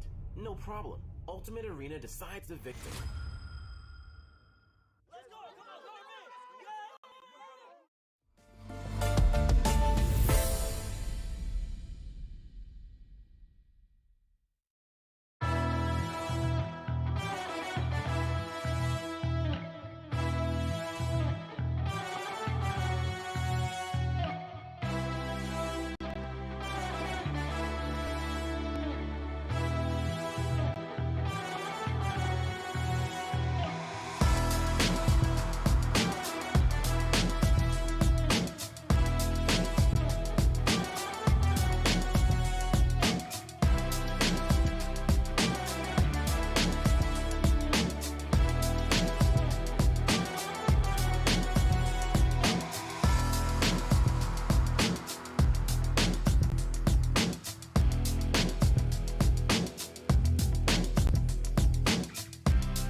Hello and welcome back to our break. It was quick, fast, and of course now we're getting ready to move into even more action. We are going to be moving into a map where the teams could actually apply their strategies moving about quick, fast, right? It is going to be none other than Sanhok. Going to be allowing the teams a little bit of that, extra added little bit of aggression to come on through, as there's not going to be too much space for them to move about and really play, those more kind of Miramar approaches. But that extra change up is going to be quite exciting, as the teams will have to step up and shake things up. So, of course, to give you an idea as to how much shaking we'll need to see, we are going to be taking a look at these overall rankings. Of course, Titans now gracing us with an absolutely titanic 300 points. I mean, hello? We had Slime 4KT just narrowly making it into the 300 marker as the winners, quote-unquote, of Phase 1. And that was after Livik. I might remind you. So Titans, again, just goes to show the absolutely dominating performance that they've put up for the second phase. But of course, 1 million, they were 213, not making a massive jump to try and close the gap between Titans, but you can see there's some sort of consistency there. I mean, it's crazy, right? Leaders almost having half the points of Titans, and that's the difference between first and third place. Right, that's scary. That's scary. Terrifying. But Titans just playing such an absolutely phenomenal play. Already we can see them sitting on those 6 winner chicken dinners. That just adds on top of the chicken dinners that they brought in from last week. I think they're sitting on 9 or 10 or something crazy like that. So that's an absolutely insane performance. But of course, the contention is still ongoing, right? Aside from that big gap that we've got at the top, it is still a very, very close situation all the way down, especially on the second page. Yeah, and moving into the third page, we know Wave Esports currently holds 75. VST, once again, still the guardians of the top 12 gate into potentially going into Livik. So, as we take a look at some of these scores, we are once again reminded how good the teams have been at staying contentious, staying competitive, moving into these games. Of course, today has been a very aggressive push from these teams, trying to close those gaps, but it's looking a lot healthier, as we keep saying, compared to, of course, week 1. Yeah, of course, we are going to be hopping straight into our match right now, but, you know, we'll still give you the standings of the other 4 teams that we have. We got the players there from Blackjack, situated in 17th place with 74 points, so 1 point behind the players from Wave Esports. Darkness, of course, in 18th, sitting on 67. We got Legends of War on 61, and Mad Knight on 58. You can see it right there on the left-hand side of the screen as well. So, you know, all the teams still in pretty close proximity with regards to the points. Still going to be waiting to see when Mad Knight is going to be looking to just blow us away. They've come so close, but we want to see them go all the way. Absolutely. One massive game could literally mean the difference between them sitting in 20th, maybe even all the way up into, I don't know, 12th position if you want to be that crazy. Because, I mean, VST is only on 87 points. You know, it's not that far away. Who knows? Maybe they'll bring a crazy game. But looking at the zone, of course, it is Sanhok, so we're not too stressed in terms of the rotations these teams are going to have to make. It is very south, I guess you could say, but there's still a very easy pathing for these teams. Yeah, it is rather south. It could have been even more south, but, you know, we'll settle with what we've got. We're happy with it. We're going to look to see where the teams will be looking to push in towards. Of course, VSC already blessed within that Painan position. It's not too often that we see Painan being smack dab center zone. So quite a favorable angle. And as we know, that is also at times seen as a bit of that, you know, kind of transitional area for teams to move from the one side of the map to the opposite end. But I'm loving the position being held there by Wave alongside Seoul Esports, right? They can apply a lot of pressure moving through. And essentially, we want to see Wave lock in a few of those points, right? We know they're sitting on 75 points, and they are so close, only 10 points away from maybe gaining up in towards that top 12. Oh, so close, yet so far, sometimes it feels like. But we'll see. The teams have one more map, at least today, to prove themselves and to just try and shift up the rankings in preparation for our last day tomorrow, where they will have 4 more maps before we head into the decide about who's going to be going into Livik. Of course, that's 4 maps for every single group, but there's 5 in total. Quick math. But looking at the rest of the teams, we've got Slime, 1 million rather. They're up towards the very northern portion of Sanhok, there by Kawa. So, and Tatmok, a little bit split out as they are currently holding some weird positions, but be interested to see how they're going to transition that going through into the zone. Of course, we know it's Mad Knight. They're over towards Hatin, and it does seem that there's at least 2 scouts from either side having a bit of a staring contest. Well, I mean, there's something that I also just noticed, right? The player that we were on there, Angelo from Arab Golden, actually putting out the spike strip. I don't think I've ever seen someone really applying the spike strip onto a bridge.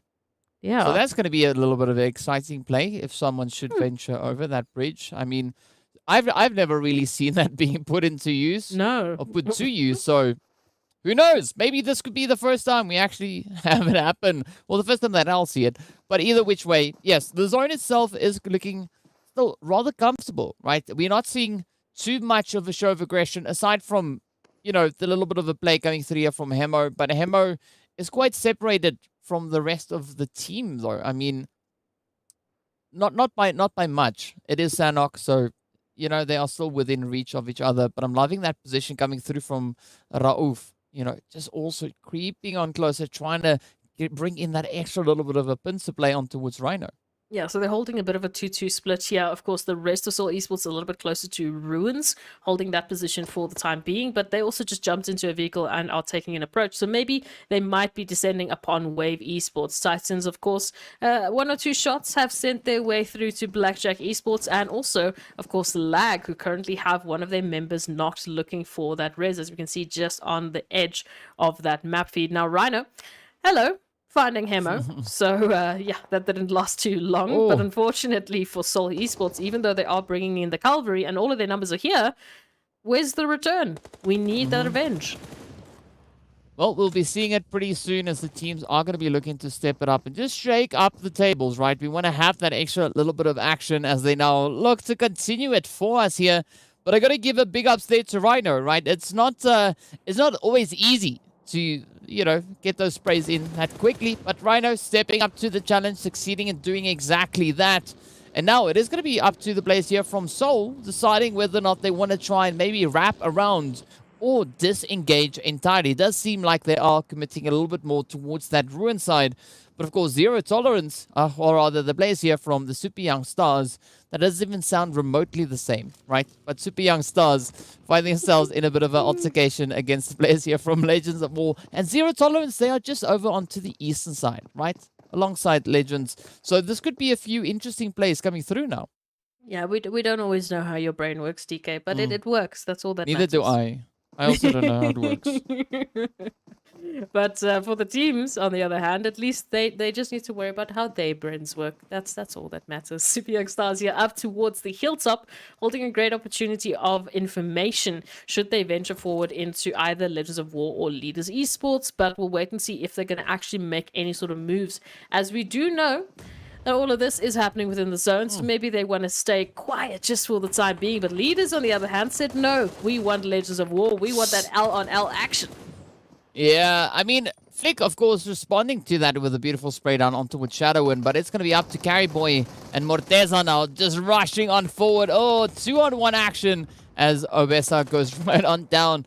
But it still grants a bit of an opportunity here to Power Boy. Even Flick got taken down just then, but out comes the nade. Could this be the response? Oh, it is close. Nope, doesn't find the damage. Unfortunately there for Power Boy, but up comes the Super Young Stars now looking to crash the party as well. We did say they were up on the hilltop. They had all of the information. They knew what was going on here. Powerboy, thankfully, ready for Zeref, but are they ready for Messi? Messi already jumping into the vehicle, trying to make a dash back into safety, while Powerboy just asserts their dominance as the last remaining member here of Legends. And Leaders looks to take a piece of Super Young Stars as well. So this is completely turned on its head for Super Young Stars. Yeah, but I'm loving the sprays coming through here from Winky right down on towards Wasted, and now Morteza and Gary Boy having to quickly retreat. But it's just that extra little bit of aggression, right? Super Young Stars pushing forward, laying down a few hits, and then retreating back up the hillside. But Power Boy not having too much of a fortunate position here, right? Has the opportunity to get themselves at least sorted with a few extra additional weapons, grabbing some extra loot. But again, right, the challenge will continue to be there as Leaders have not yet abandoned this position. And I don't think they're going to at any point in time, right? They were the ones who engaged and started all of this. They were the ones who really picked the fights where it mattered most. And so why would they run away when they've done so well in nearly completing this? And it's only Power Boy left up against them to completely take out Legends of War. But as you can see, the nade's moving on in. It's Carry Boy. It is Morteza here. The double team is on it. And Legends of War will be sent back into the lobby thanks to Leaders who have brought in such a beautiful fight. Yeah, I mean, Carry Boy carrying on and just, making sure that they get that conclusion kind of wrapped up. But of course, as we move a little bit further up, just slight bit over towards the eastern side, it is going to be the Super Young Stars now looking to get themselves repositioned into a little bit more of a favorable angle. Unfortunately, down to 2, right? It's going to be Winky and Murt now trying to see what they can bring on with regards to longevity. Strangely enough, 1 million still all the way out towards Kao, Mong Nai, the usual kind of place. But a little bit of a delayed rotation going through on that side. But we do see the Titans, however, are looking to claim a hilltop for themselves as they look to move in. Zero tolerance, keeping a very watchful eye on them as well. As we take a look at this, of course, Zero Tolerance, we know they were just close, just shy of taking up that winner chicken dinner on the previous map. Unfortunately, just falling just a tad, short there to Slime 4KT. But now, on the bright side for Zero Tolerance, Slime 4KT is not involved in Sanhok whatsoever. Thank goodness, because we know how Slime 4KT is on Sanhok. So they could potentially take this further, and I would like to see them take this further. I want a Zero Tolerance win, right? We want to see that big splash on the overall leaderboard. Yeah, we'll have zero tolerance for anything else. No, I'm joking. We don't have any say in what happens out on the battlefield. But of course, it is going to be that opportunity still present for the teams. We are seeing the players there from Blackjack creeping in behind the players from Lag. So Chrono could find a bit of an opportunity on towards Cacao there. As you can see, they're now just in hot pursuit as they move on forward, but there's still quite a bit of distance between them. So I'm not expecting anything to happen just yet. But we have Fantasy a little bit further up ahead, right there on the water's edge, and A9Q moving in now behind Arab Golden. So there could be a few interesting developments coming through here as the teams are progressing further and further in towards that zone. Yeah, unsurprisingly, there's only one team that hasn't made it into the zone, and it is, of course, 1 million esports, which is at this point just expected for them, especially on a map like Sanhok. They do tend to be one of the slower teams to approach the zone, just because they have a very specific strategy they employ on Sanhok, where they would potentially leave someone out, running the heel of strat should something happen with the rest of the squads. But we'll see them join later on, as we do see that zone once again just centering up, really favoring that position of Pi None, which we do know tends to get a little bit crazy in the later phases of Sanhok. Yeah, sometimes, right? Not always, but sometimes. There is going to be that opportunity for that, and that could, of course, be that opportunity for VST to try and capitalize on top of. But it is going to be the situation where everybody's now just looking to get themselves a little bit more of a solidification as they move on through. VST now rather scattered out, and I think this is pretty great for them, right? Having the opportunity to do that due diligence, keep their eyes on the terrain, waiting for any of those pixels to look out of place. And I mean, with the Legend on the approach, that could be exactly what Zuxi now needs to deal with. Absolutely. As we take on through a look into the rest of the team is taking their approach as well. VST just further up, but very close in contention with Leaders Esports. So with them running that 2-2 split, of course, it will be interesting to see how they take this engagement. Blackjack Esports also moving in closer to that cave position just behind Titans and Zero Tolerance, who have themselves set up towards the eastern side. So this could be a nice, interesting opportunity, because that might force Titans into Leaders, which again, we know those third-party actions on Sanhok, it's just a matter of time. Yeah, but I mean, we are yet to see the teams in the outlying regions, right? Like Lag, Wave, Triple Esports, Desert Flame really commit to one particular rotation, right? They are still just a slightest bit hesitant, not moving in fully just yet. But we are seeing, though, the players here from Seoul pretty much looking to lock down this compound, or these compounds that they find themselves in. Also, a little bit of a spread coming through here.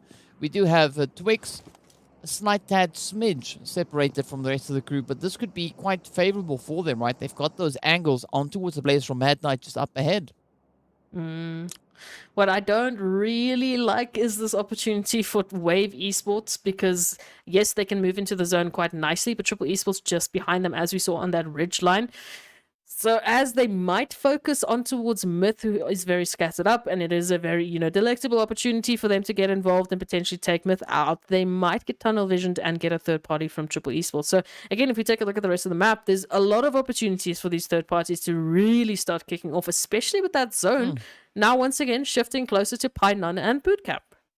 Yeah, but I think this is going to be a great opportunity for 1 million, right? They are now making their approach towards that zone. And they are very likely to just stop towards that northeastern side, in and around that bootcamp territory. But this is going to be, of course, then resulting in quite a bit of congestion coming in from that southern edge. As we did see that zone taking the northern position, it's going to force teams like Triple, like Lag, Arab Golden, Myth, Desert Flame, Wave. All of them still need to get themselves situated moving in towards the zone. And unfortunately, there's not a lot of space really to work with. No, not whatsoever, especially since all of the teams are moving in from one central location. It's only 1 million coming in from the northern side, as you've mentioned. So that southern point of the zone, Pi None, is going to be lit on fire as all of these teams are heading into safety. Of course, Seoul Esports now might have to face up against Leaders once again. And all of this will happen within zone. So unfortunately for them, if they start picking these fights, this is just going to signal on to the rest of the teams to get involved for some third-party action. Yeah, but especially at this point in time, looking at the kind of options these teams have, right? I think the elevated positions are going to be quite favorable. Leaders already adopting that elevated angle. We do see the players from Mad Knight also moving towards those bootcamp hills. And looking at the sheer number of players and the limited amount of space they have to work with, I think this is where it's going to come down to, kind of that attrition being at play here, right? Titans also going to be moving in from that eastern side taking aim at Darkness, rather Blackjack, who has now been reduced down to only Chronal. We see just off in the distance there. But again, not the most aggressive showing going through from the Titan squad, right? They're just moving in, taking the opportunities as they come on through. But I'm expecting Titan to really start dialing it up once they move into these next few phases. Leaders, of course, still applying the pressure here to Seoul Esports, who we know has unfortunately already lost Hemo, has now lost another, and is down to only Rauf and Twix to try and hold the line here. YC not able to get involved, unfortunately. Mad Knight now moving on into this territory, at least for Scola. Just, doing a little bit of a scout action, doing their due diligence before they get invested whatsoever. But leaders, this might be the opportunity for them to move on forward and take out at least another team. Yeah, it's almost that try before you buy. But fortunately, we did see at least a good effort being brought through there by Chronal.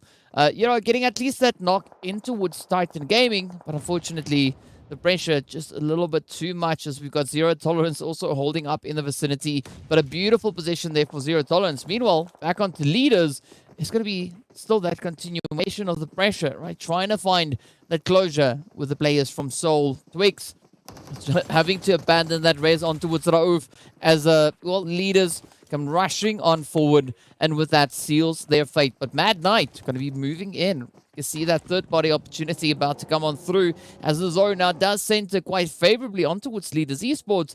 They're not going to be moving about too much. Morteza just patiently waiting there on the very edge, hoping to see if anyone's going to try and maybe move towards them. But of course, as we mentioned, Wascola was the scout here for Mad Knight and has now spotted that information onto Morteza and potentially even Shadowin, with the pixels just showing just briefly. So, of course, leaders prime positioning for them. Smack bam, center zone with hard cover, with the compound in their control. It is going to be up to them to try and keep control of this moving into the latter phase of Sanhok. As we know, Titans yet to make their approach into that safety because, of course, Zero Tolerance stands in their way, just gatekeeping their entry path. So Puncher and P6 now, they have quite a little bit of a tall order here to work with. They're going to be trying and opting rather to enter in that northern region.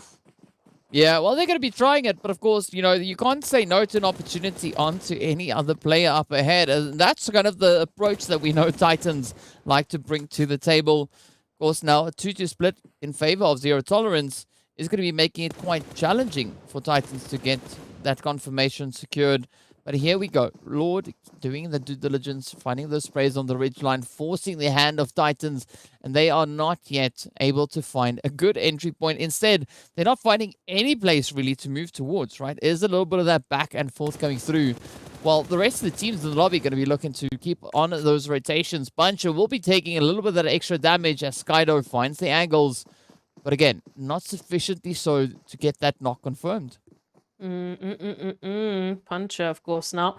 HP bar is not looking too great, but has an opportunity to at least try and make a dash into the zone. But Paradox has been sitting, lying in wait. The perfect opportunity is going to be there, so Puncher will be going down. But what will P6 be able to do? Trying to close that gap, trying to close that space between themselves and Paradox, moving closer and closer. Paradox out in the open, and P6 just looking for an angle. Oh, up comes an 8. This could be the play now. P6 not going to go down without a fight. But will they find that on towards Paradox? They do find quite a bit of damage, though. Paradox now having to quickly try and patch that one up. The rest of the squad, meanwhile, will have been relocating towards the safety of the zone itself. So it is going to be quite the isolated altercation between Paradox and P6. The blue zone is going to eat them alive. Oh, will Paradox make it? On the very edge, out comes their continuation. P6 trying to secure it, and they do. There we have it. At least a knock, but not yet a confirmation. But P6 not going to be backing out just yet.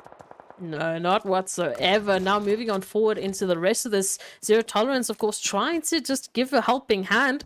Not going to be able to make any sort of recovery, but maybe they can at least finish off the rest of Titans as P6 starts to bleed out in the zone. We can see VST in the meanwhile taking up hold and defensive lines here against Arab Golden. And again, unfortunately for VST here, they have to still get themselves in zone. Well, the same can be said for Arab Golden, right? Neither of these teams have that anchor point secured just yet, but it's going to be quite the challenge, though. We see Lag also just behind them, having quite the unfortunate turn of events happening towards them. But here we go. It's a Brood making that plunge, getting that anchor point secured. Now, up comes Sin for the rest of Arab Golden alongside Ban. Trying to get that opportunity to work out for them. But Fivo going to keep that gatekeep locked on down. Oh, it is going to be Angelo to be confirmed up next. And Arab Golden down to 3. We got Wiz at least now making a bit of a play over towards that more southern angle, right? Just trying to sneak on through. Spots a bit of a vantage point. And down goes Atlano. Beautiful sneak approach. Oh, this is what we love to see, just picking up and capitalizing on any and every opportunity that runs away. But Zaxi now for the trade. Wisco's down, and VST can move on forward as the rest of the teams are still looking for their spacing in zone. It is Ban out in the blue alongside Sin, trying to stay alive, and I'm not sure how they'll be able to enter the zone. Well, yeah, we don't really know whatsoever, but it is going to be Desert Flame now to come rushing on forward. Oh, and down they go. It is going to be the end of the road as Fivo puts the spray into Flacco, locking their fate down. Zero tolerance now. Still having quite a bit of ground to cover, but they have some decent numbers moving in. Still having to contend against Marshall and Lazy Boy, but Marshall is going to be downed. And that now opens up a beautiful opportunity here. Only Lazy Boy standing between Zero Tolerance and the edge towards this eastern side. Down to the final 7 teams, right? Up comes the continuation. Lord now secures the elimination. Ooh, Wiscola falls just up ahead to the blue as well. Lazy Boy now going to be looking to see if they can maybe find a bit of an angle on towards Zero Tolerance. Spots the opportunity on towards Vortex and drives it home. Oh, down goes Lazy Boy. Yes, this is the return that we needed. Lord stepping up to the plate and immediately finding those trades. You got Senke out in the blue, not surprisingly, unfortunately having to resolve to that heal of strat. VST in the meanwhile, with a bit of a turn of events, find themselves center zone as one of the only teams in center. But now Super Young Stars, they want this position. Yeah, and it's going to be quite a bit of a fight to come through. Winky now already leading the damage there, but again, finds themselves alongside Murdia, like trying to see if they can ride this ridge on through. Oh, it's a boot, and Fivo laying down the utilities, finding that first knock, and now up comes Winky. Beautiful shooting, but Fivo pushes in with the S12K, and down they go. It's going to be Super Young Stars getting eliminated. Zero Tolerance still in contention, having 2 players up. Ooh, if only they knew the opportunity they had just up ahead on VST. Oh, that was so close for them. But of course, now Fivo is going to be bringing the team back into contention. As we can see, it's a boot now back on their feet, having to try and continue the engagement here. But Zero Tolerance definitely looking quite formidable. They've got this elevated position. All they got to do now is just lock it down. And that could see them maybe getting that winner chicken dinner. Hey, we've been waiting for this. The Zero Tolerance winner chicken dinner. They've teased us before today. Just narrowly missing out on the win on towards Erangel. But of course, now they are just moments away from potentially taking it. VST, of course, moving in from that ridge line. Well, Senke, out in the blue, just tries to heal it off. And at least they kept company, right? They've got a very, very cute doggy here just to keep them company. Yeah, but no stranger to that heal strat, of course, Senke right there. But Skydo, Lord, having to try and close down the zone. VSC, pretty grouped together there, as we can see it's a boot and Fivo, but they don't really have any coverage to make much use of. Instead, I wouldn't be surprised if Zero Tolerance was able to just close out the zone. But it's all going to come down to how they play these final few positions. Skydo not really having any clear line of sight onto anything. Instead, going to try and just hide themselves behind that ridge, not wanting to expose themselves unnecessarily.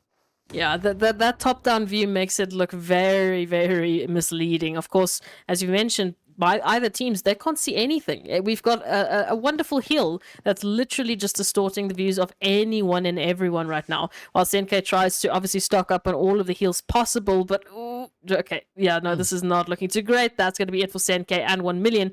And now VST and Zero Tolerance, they can just set themselves on this 2v2. That's all they need to focus on right now, is getting that first bit of information. Yeah, Skydo already in zone. Now it's going to come down to whether or not they can find a bit of a favorable play to make here. Oh, does find a bit of damage onto it. It's a boot. But with that, it's going to be Skydo running out of utilities completely now. Instead, turning to the bullets. So you can see Itzabut taking quite a bit of damage. Lord comes in with a bit of a saving grace, but it's now Fivo rocking it up with the S12K, putting the shots on in. Oh, will this be the play? It's going to be a full-on fight between Lord and Fivo. Shotgun. Oh, up comes the M4 though. Oh, but it is going to be the SMGs that Uzi to lock it in, and that is the second winner chicken dinner for Zero Tolerance in this entire PMPL Africa. Glorious performance. They got their first chicken in the first week. They locked in their second chicken in the second week. And what a turn of events that was. Well done, Zero Tolerance. Absolutely well done, Zero Tolerance. Finally closing it up, picking up the winner chicken dinner and some fantastic points to add onto their tally. Now you definitely need to keep your eye on that overall ranking to see how it's going to shift from that. Oh, beautiful, beautiful play. I mean, they had a few opportunities where they could have striked a little bit sooner, right? But at the end of the day, they stepped up. They claimed that winner with a chicken dinner, so we can't fault anything there. Well done. A very well-deserved victory coming through from them. And of course, right, that is our fifth match done and dusted. And now we only have one more day of play to go. But before we get into the breakdown of today's action, we are going to be taking a very quick break. So be sure to stay tuned, and we'll see you guys right back in a short few moments.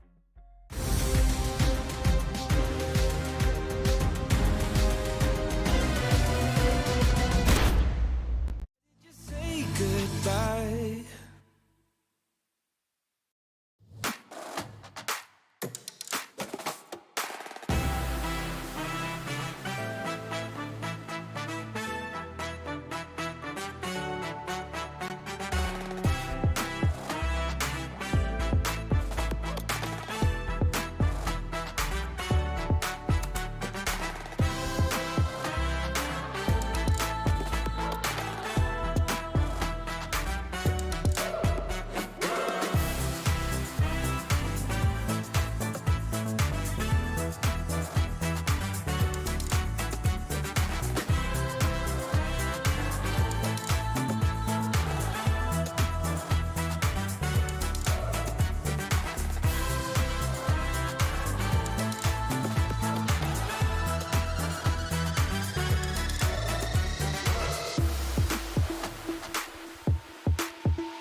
Ain't nothing stopping us now.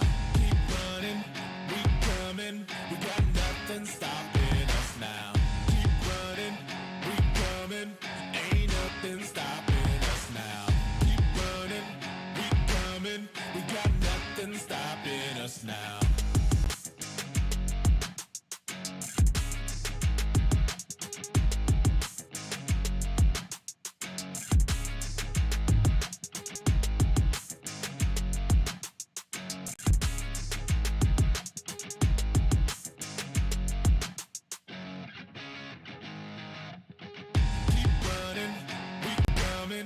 Ain't nothing's coming. We got nothing stopping us now.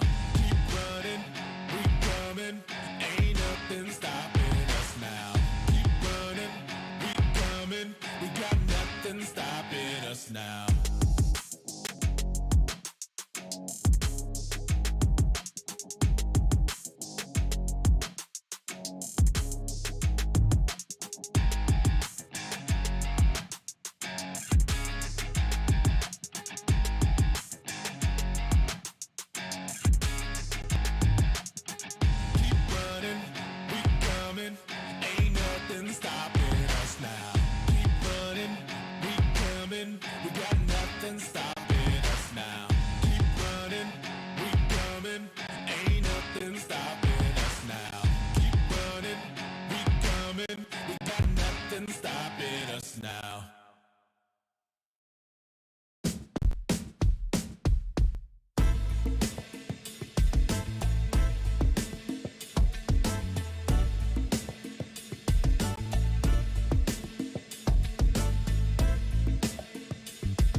Hello and welcome back to the final spot, right? The final segment right here on day 4 on the PUBG Mobile Pro League Africa Fall 2022 season. Of course, our second week has almost come to a conclusion.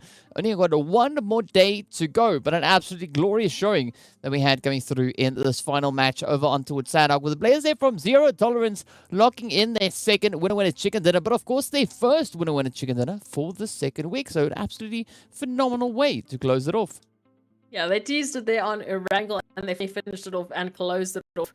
Closed the book on Sanhok with VST going down in second place. But it's good to see VST also making an appearance. As we know, they had a phenomenal week coming through in week 1. So let's take a look at those match rankings just to remind ourselves how it all went down. Zero Tolerance picking up 22 points overall, followed very closely by VST thanks to the eliminations that they picked up. And as we go down the list, we obviously see there is a little bit of a jump up in terms of those elimination points thanks to Leaders Esports, which, in no surprise, they've managed to once again stay aggressive, stay active, and pick up some great elimination points. Yeah, I mean, Leaders Esports definitely keeping up the aggression, right? Even though they don't find the placement points, they still lock it down with eliminations, and we saw that come through on Erangel as well. So, you know, some really strong efforts being brought through. But of course, Titans getting sent away with 6 points, right? 5 of those coming through from the eliminations.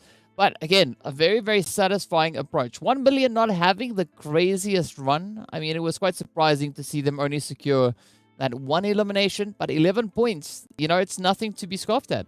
No. Again, I'm going to keep saying this. You know, some points are obviously better than others. You know, it would be great to have one of those crazy 20 points a game, 30 points a game. But if you're just at least staying consistent, like Titans has been the entire day, you, if you've already put the effort in, you're just building on what you've already created. So for some of the teams, that is fine. That's all that they need.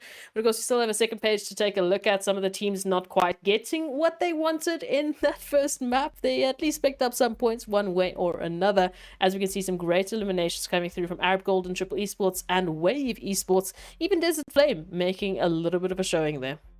Yeah, I mean, the only team this time around that got sent back with a whole bag of nothing was the players there from Seoul Esports. But as we know, they faced a little bit of a onslaught in those early stages of the game. So not surprising to see this really being the result of that then. But it's good to see Legends of War Blackjack still being able to secure themselves at least, you know, a single point, which is, again, at the end of the day, it's better than not having any at all. But of course, a little bit further up, right, we are seeing those 4 eliminations from Wave Esports.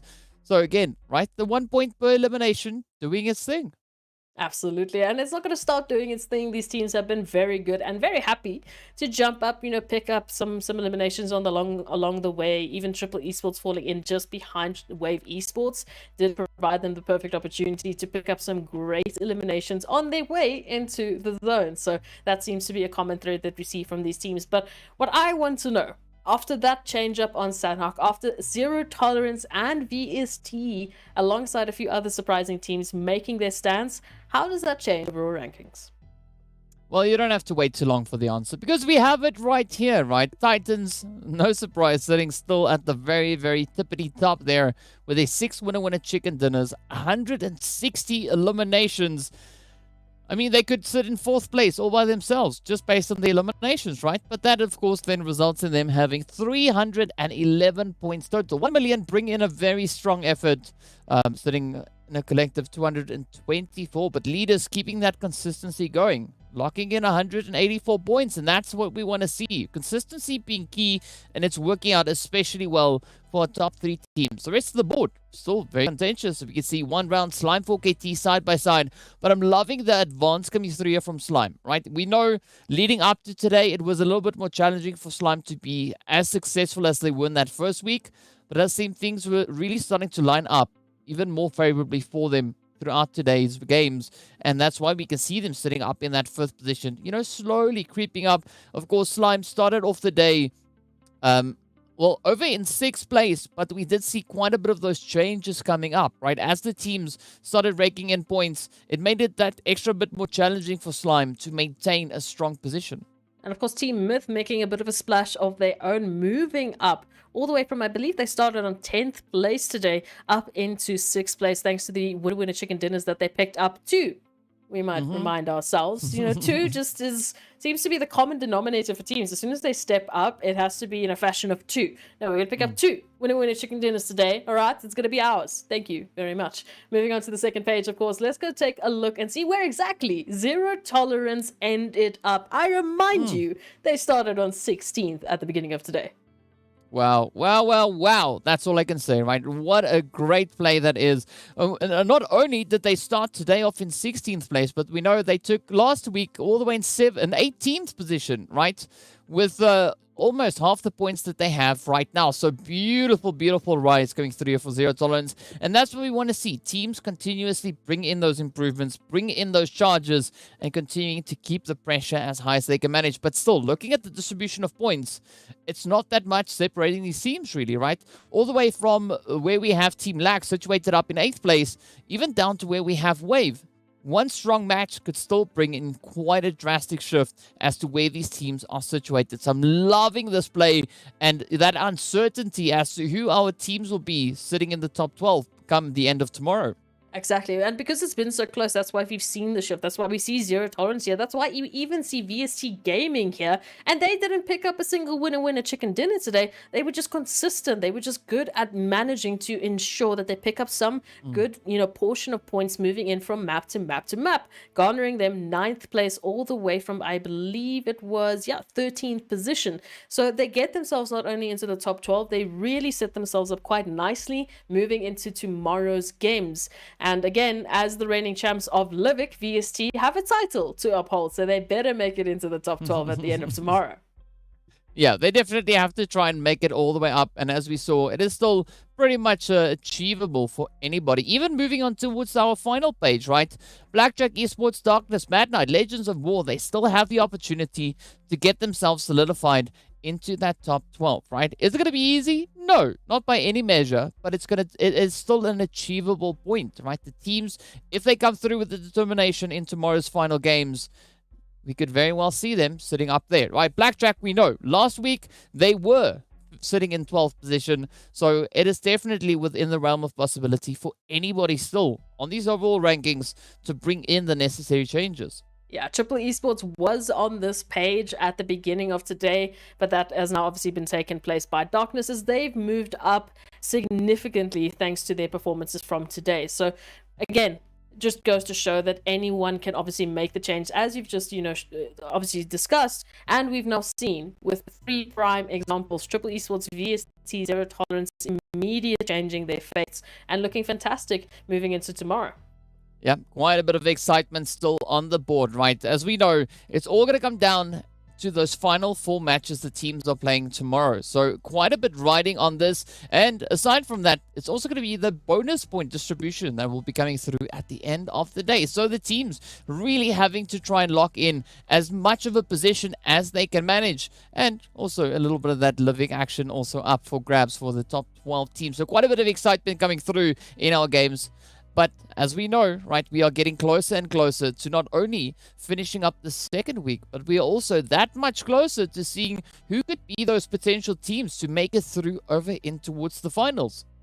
And who's going to be the teams to come back with a very surprising performance. As we know, tomorrow the teams take an 8-day break from PMPL Africa Full, so they have a lot of time to prepare and a lot of time to rest and bring back their best possible performances, moving into the last phase 3, of course, as their last opportunity to not only climb the standings once again at the beginning of the week all the way from fresh, but also just bolster their overall standings, because as we know, it is 20 points from each phase, and then it's 20 points at the end of all 3 phases based on how they've been performing and how consistent they've been. Well, we'd love to hear what our viewers are thinking, so be sure to hit us up on social media. Of course, you can reach us on YouTube, Facebook, as well as on TikTok. Tell us, who do you think is going to be the teams to rise to the challenge moving into tomorrow's matches? Be sure to include the hashtag there, PMPL Africa, alongside your predictions. And of course, we're looking forward to seeing what exactly that could be. And maybe if someone's accurate enough to, predict the entire day's performances. Ooh, I'll be very impressed, because so far, I think you've had one accidental prediction that went very well. It was planned. It was planned. What are you talking about? Questionable. Questionable. But yeah, so far that's been the only prediction that we've been doing that's been correct. It's been that. It was an accident and that's it. Yeah. That makes it so challenging, right? Because as we saw, the teams continuously shaking up what we are expecting to see from them. But of course, one thing that we don't have any uncertainty about is going to be our sponsor. So first up, big thank you going out to Oppo. So Born to Win, welcome to the exciting match brought to you by Oppo. Get your gamer mode on with the much-loved Reno 7 series. And aside from Oppo, we need to give a big thank you out to Monster Energy as well. Monster Energy, of course, being our official energy drink partner for the PUBG Mobile Pro Leagues. Now, we've seen a few of these teams being absolutely... I think their blood has pretty much been replaced by Monster, right? Just based on the way that they're performing. I mean, there's a few names that rise to my head when I think of that, but I don't even have to utter those because we already know who I'm referring to with regards to that. But I'm quite excited to see, could we maybe have a few other teams, right, running on that Monster drip, moving into tomorrow, looking to just outpace the competition?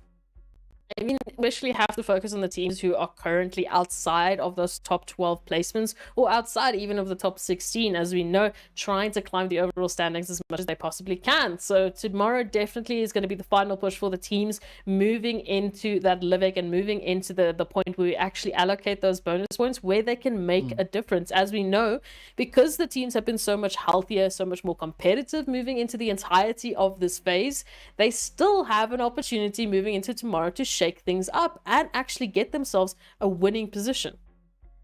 Yeah, but that's what I love about the liquidity that we have here, right? From 9th all the way to 20th, nothing is secured just yet. And I mean, it's just going to take that strong effort, that strong mentality for the teams to come through tomorrow to really shake it up. And maybe we could see 12 new teams. Well, I don't think we're going to have 12 new teams, right? But a few new faces joining the top 12 to make it over on towards Livik. Definitely would be quite exciting to see VST returning over on towards Livik, as you said, right? They are the team that got that winner chicken dinner over there. But based on what we've been having so far, it could literally be anyone to rise to the occasion, to rise to the challenge. So it all will, of course, be revealed once we get into tomorrow's games to see what the teams are looking to bring into that final push to solidify their performances for that second week. And of course, with that, we are going to be greeting you guys for this evening. Thank you so much for everyone for tuning in, and we look forward to seeing you all back again tomorrow as we continue with that last day of action. Be sure not to miss out anything. And of course, we'll see you back same time, same place, and hit us up on social. Tell us your predictions. Until then, stay safe. Have a fantastic evening. I'll see you all back in tomorrow.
Stopping us now.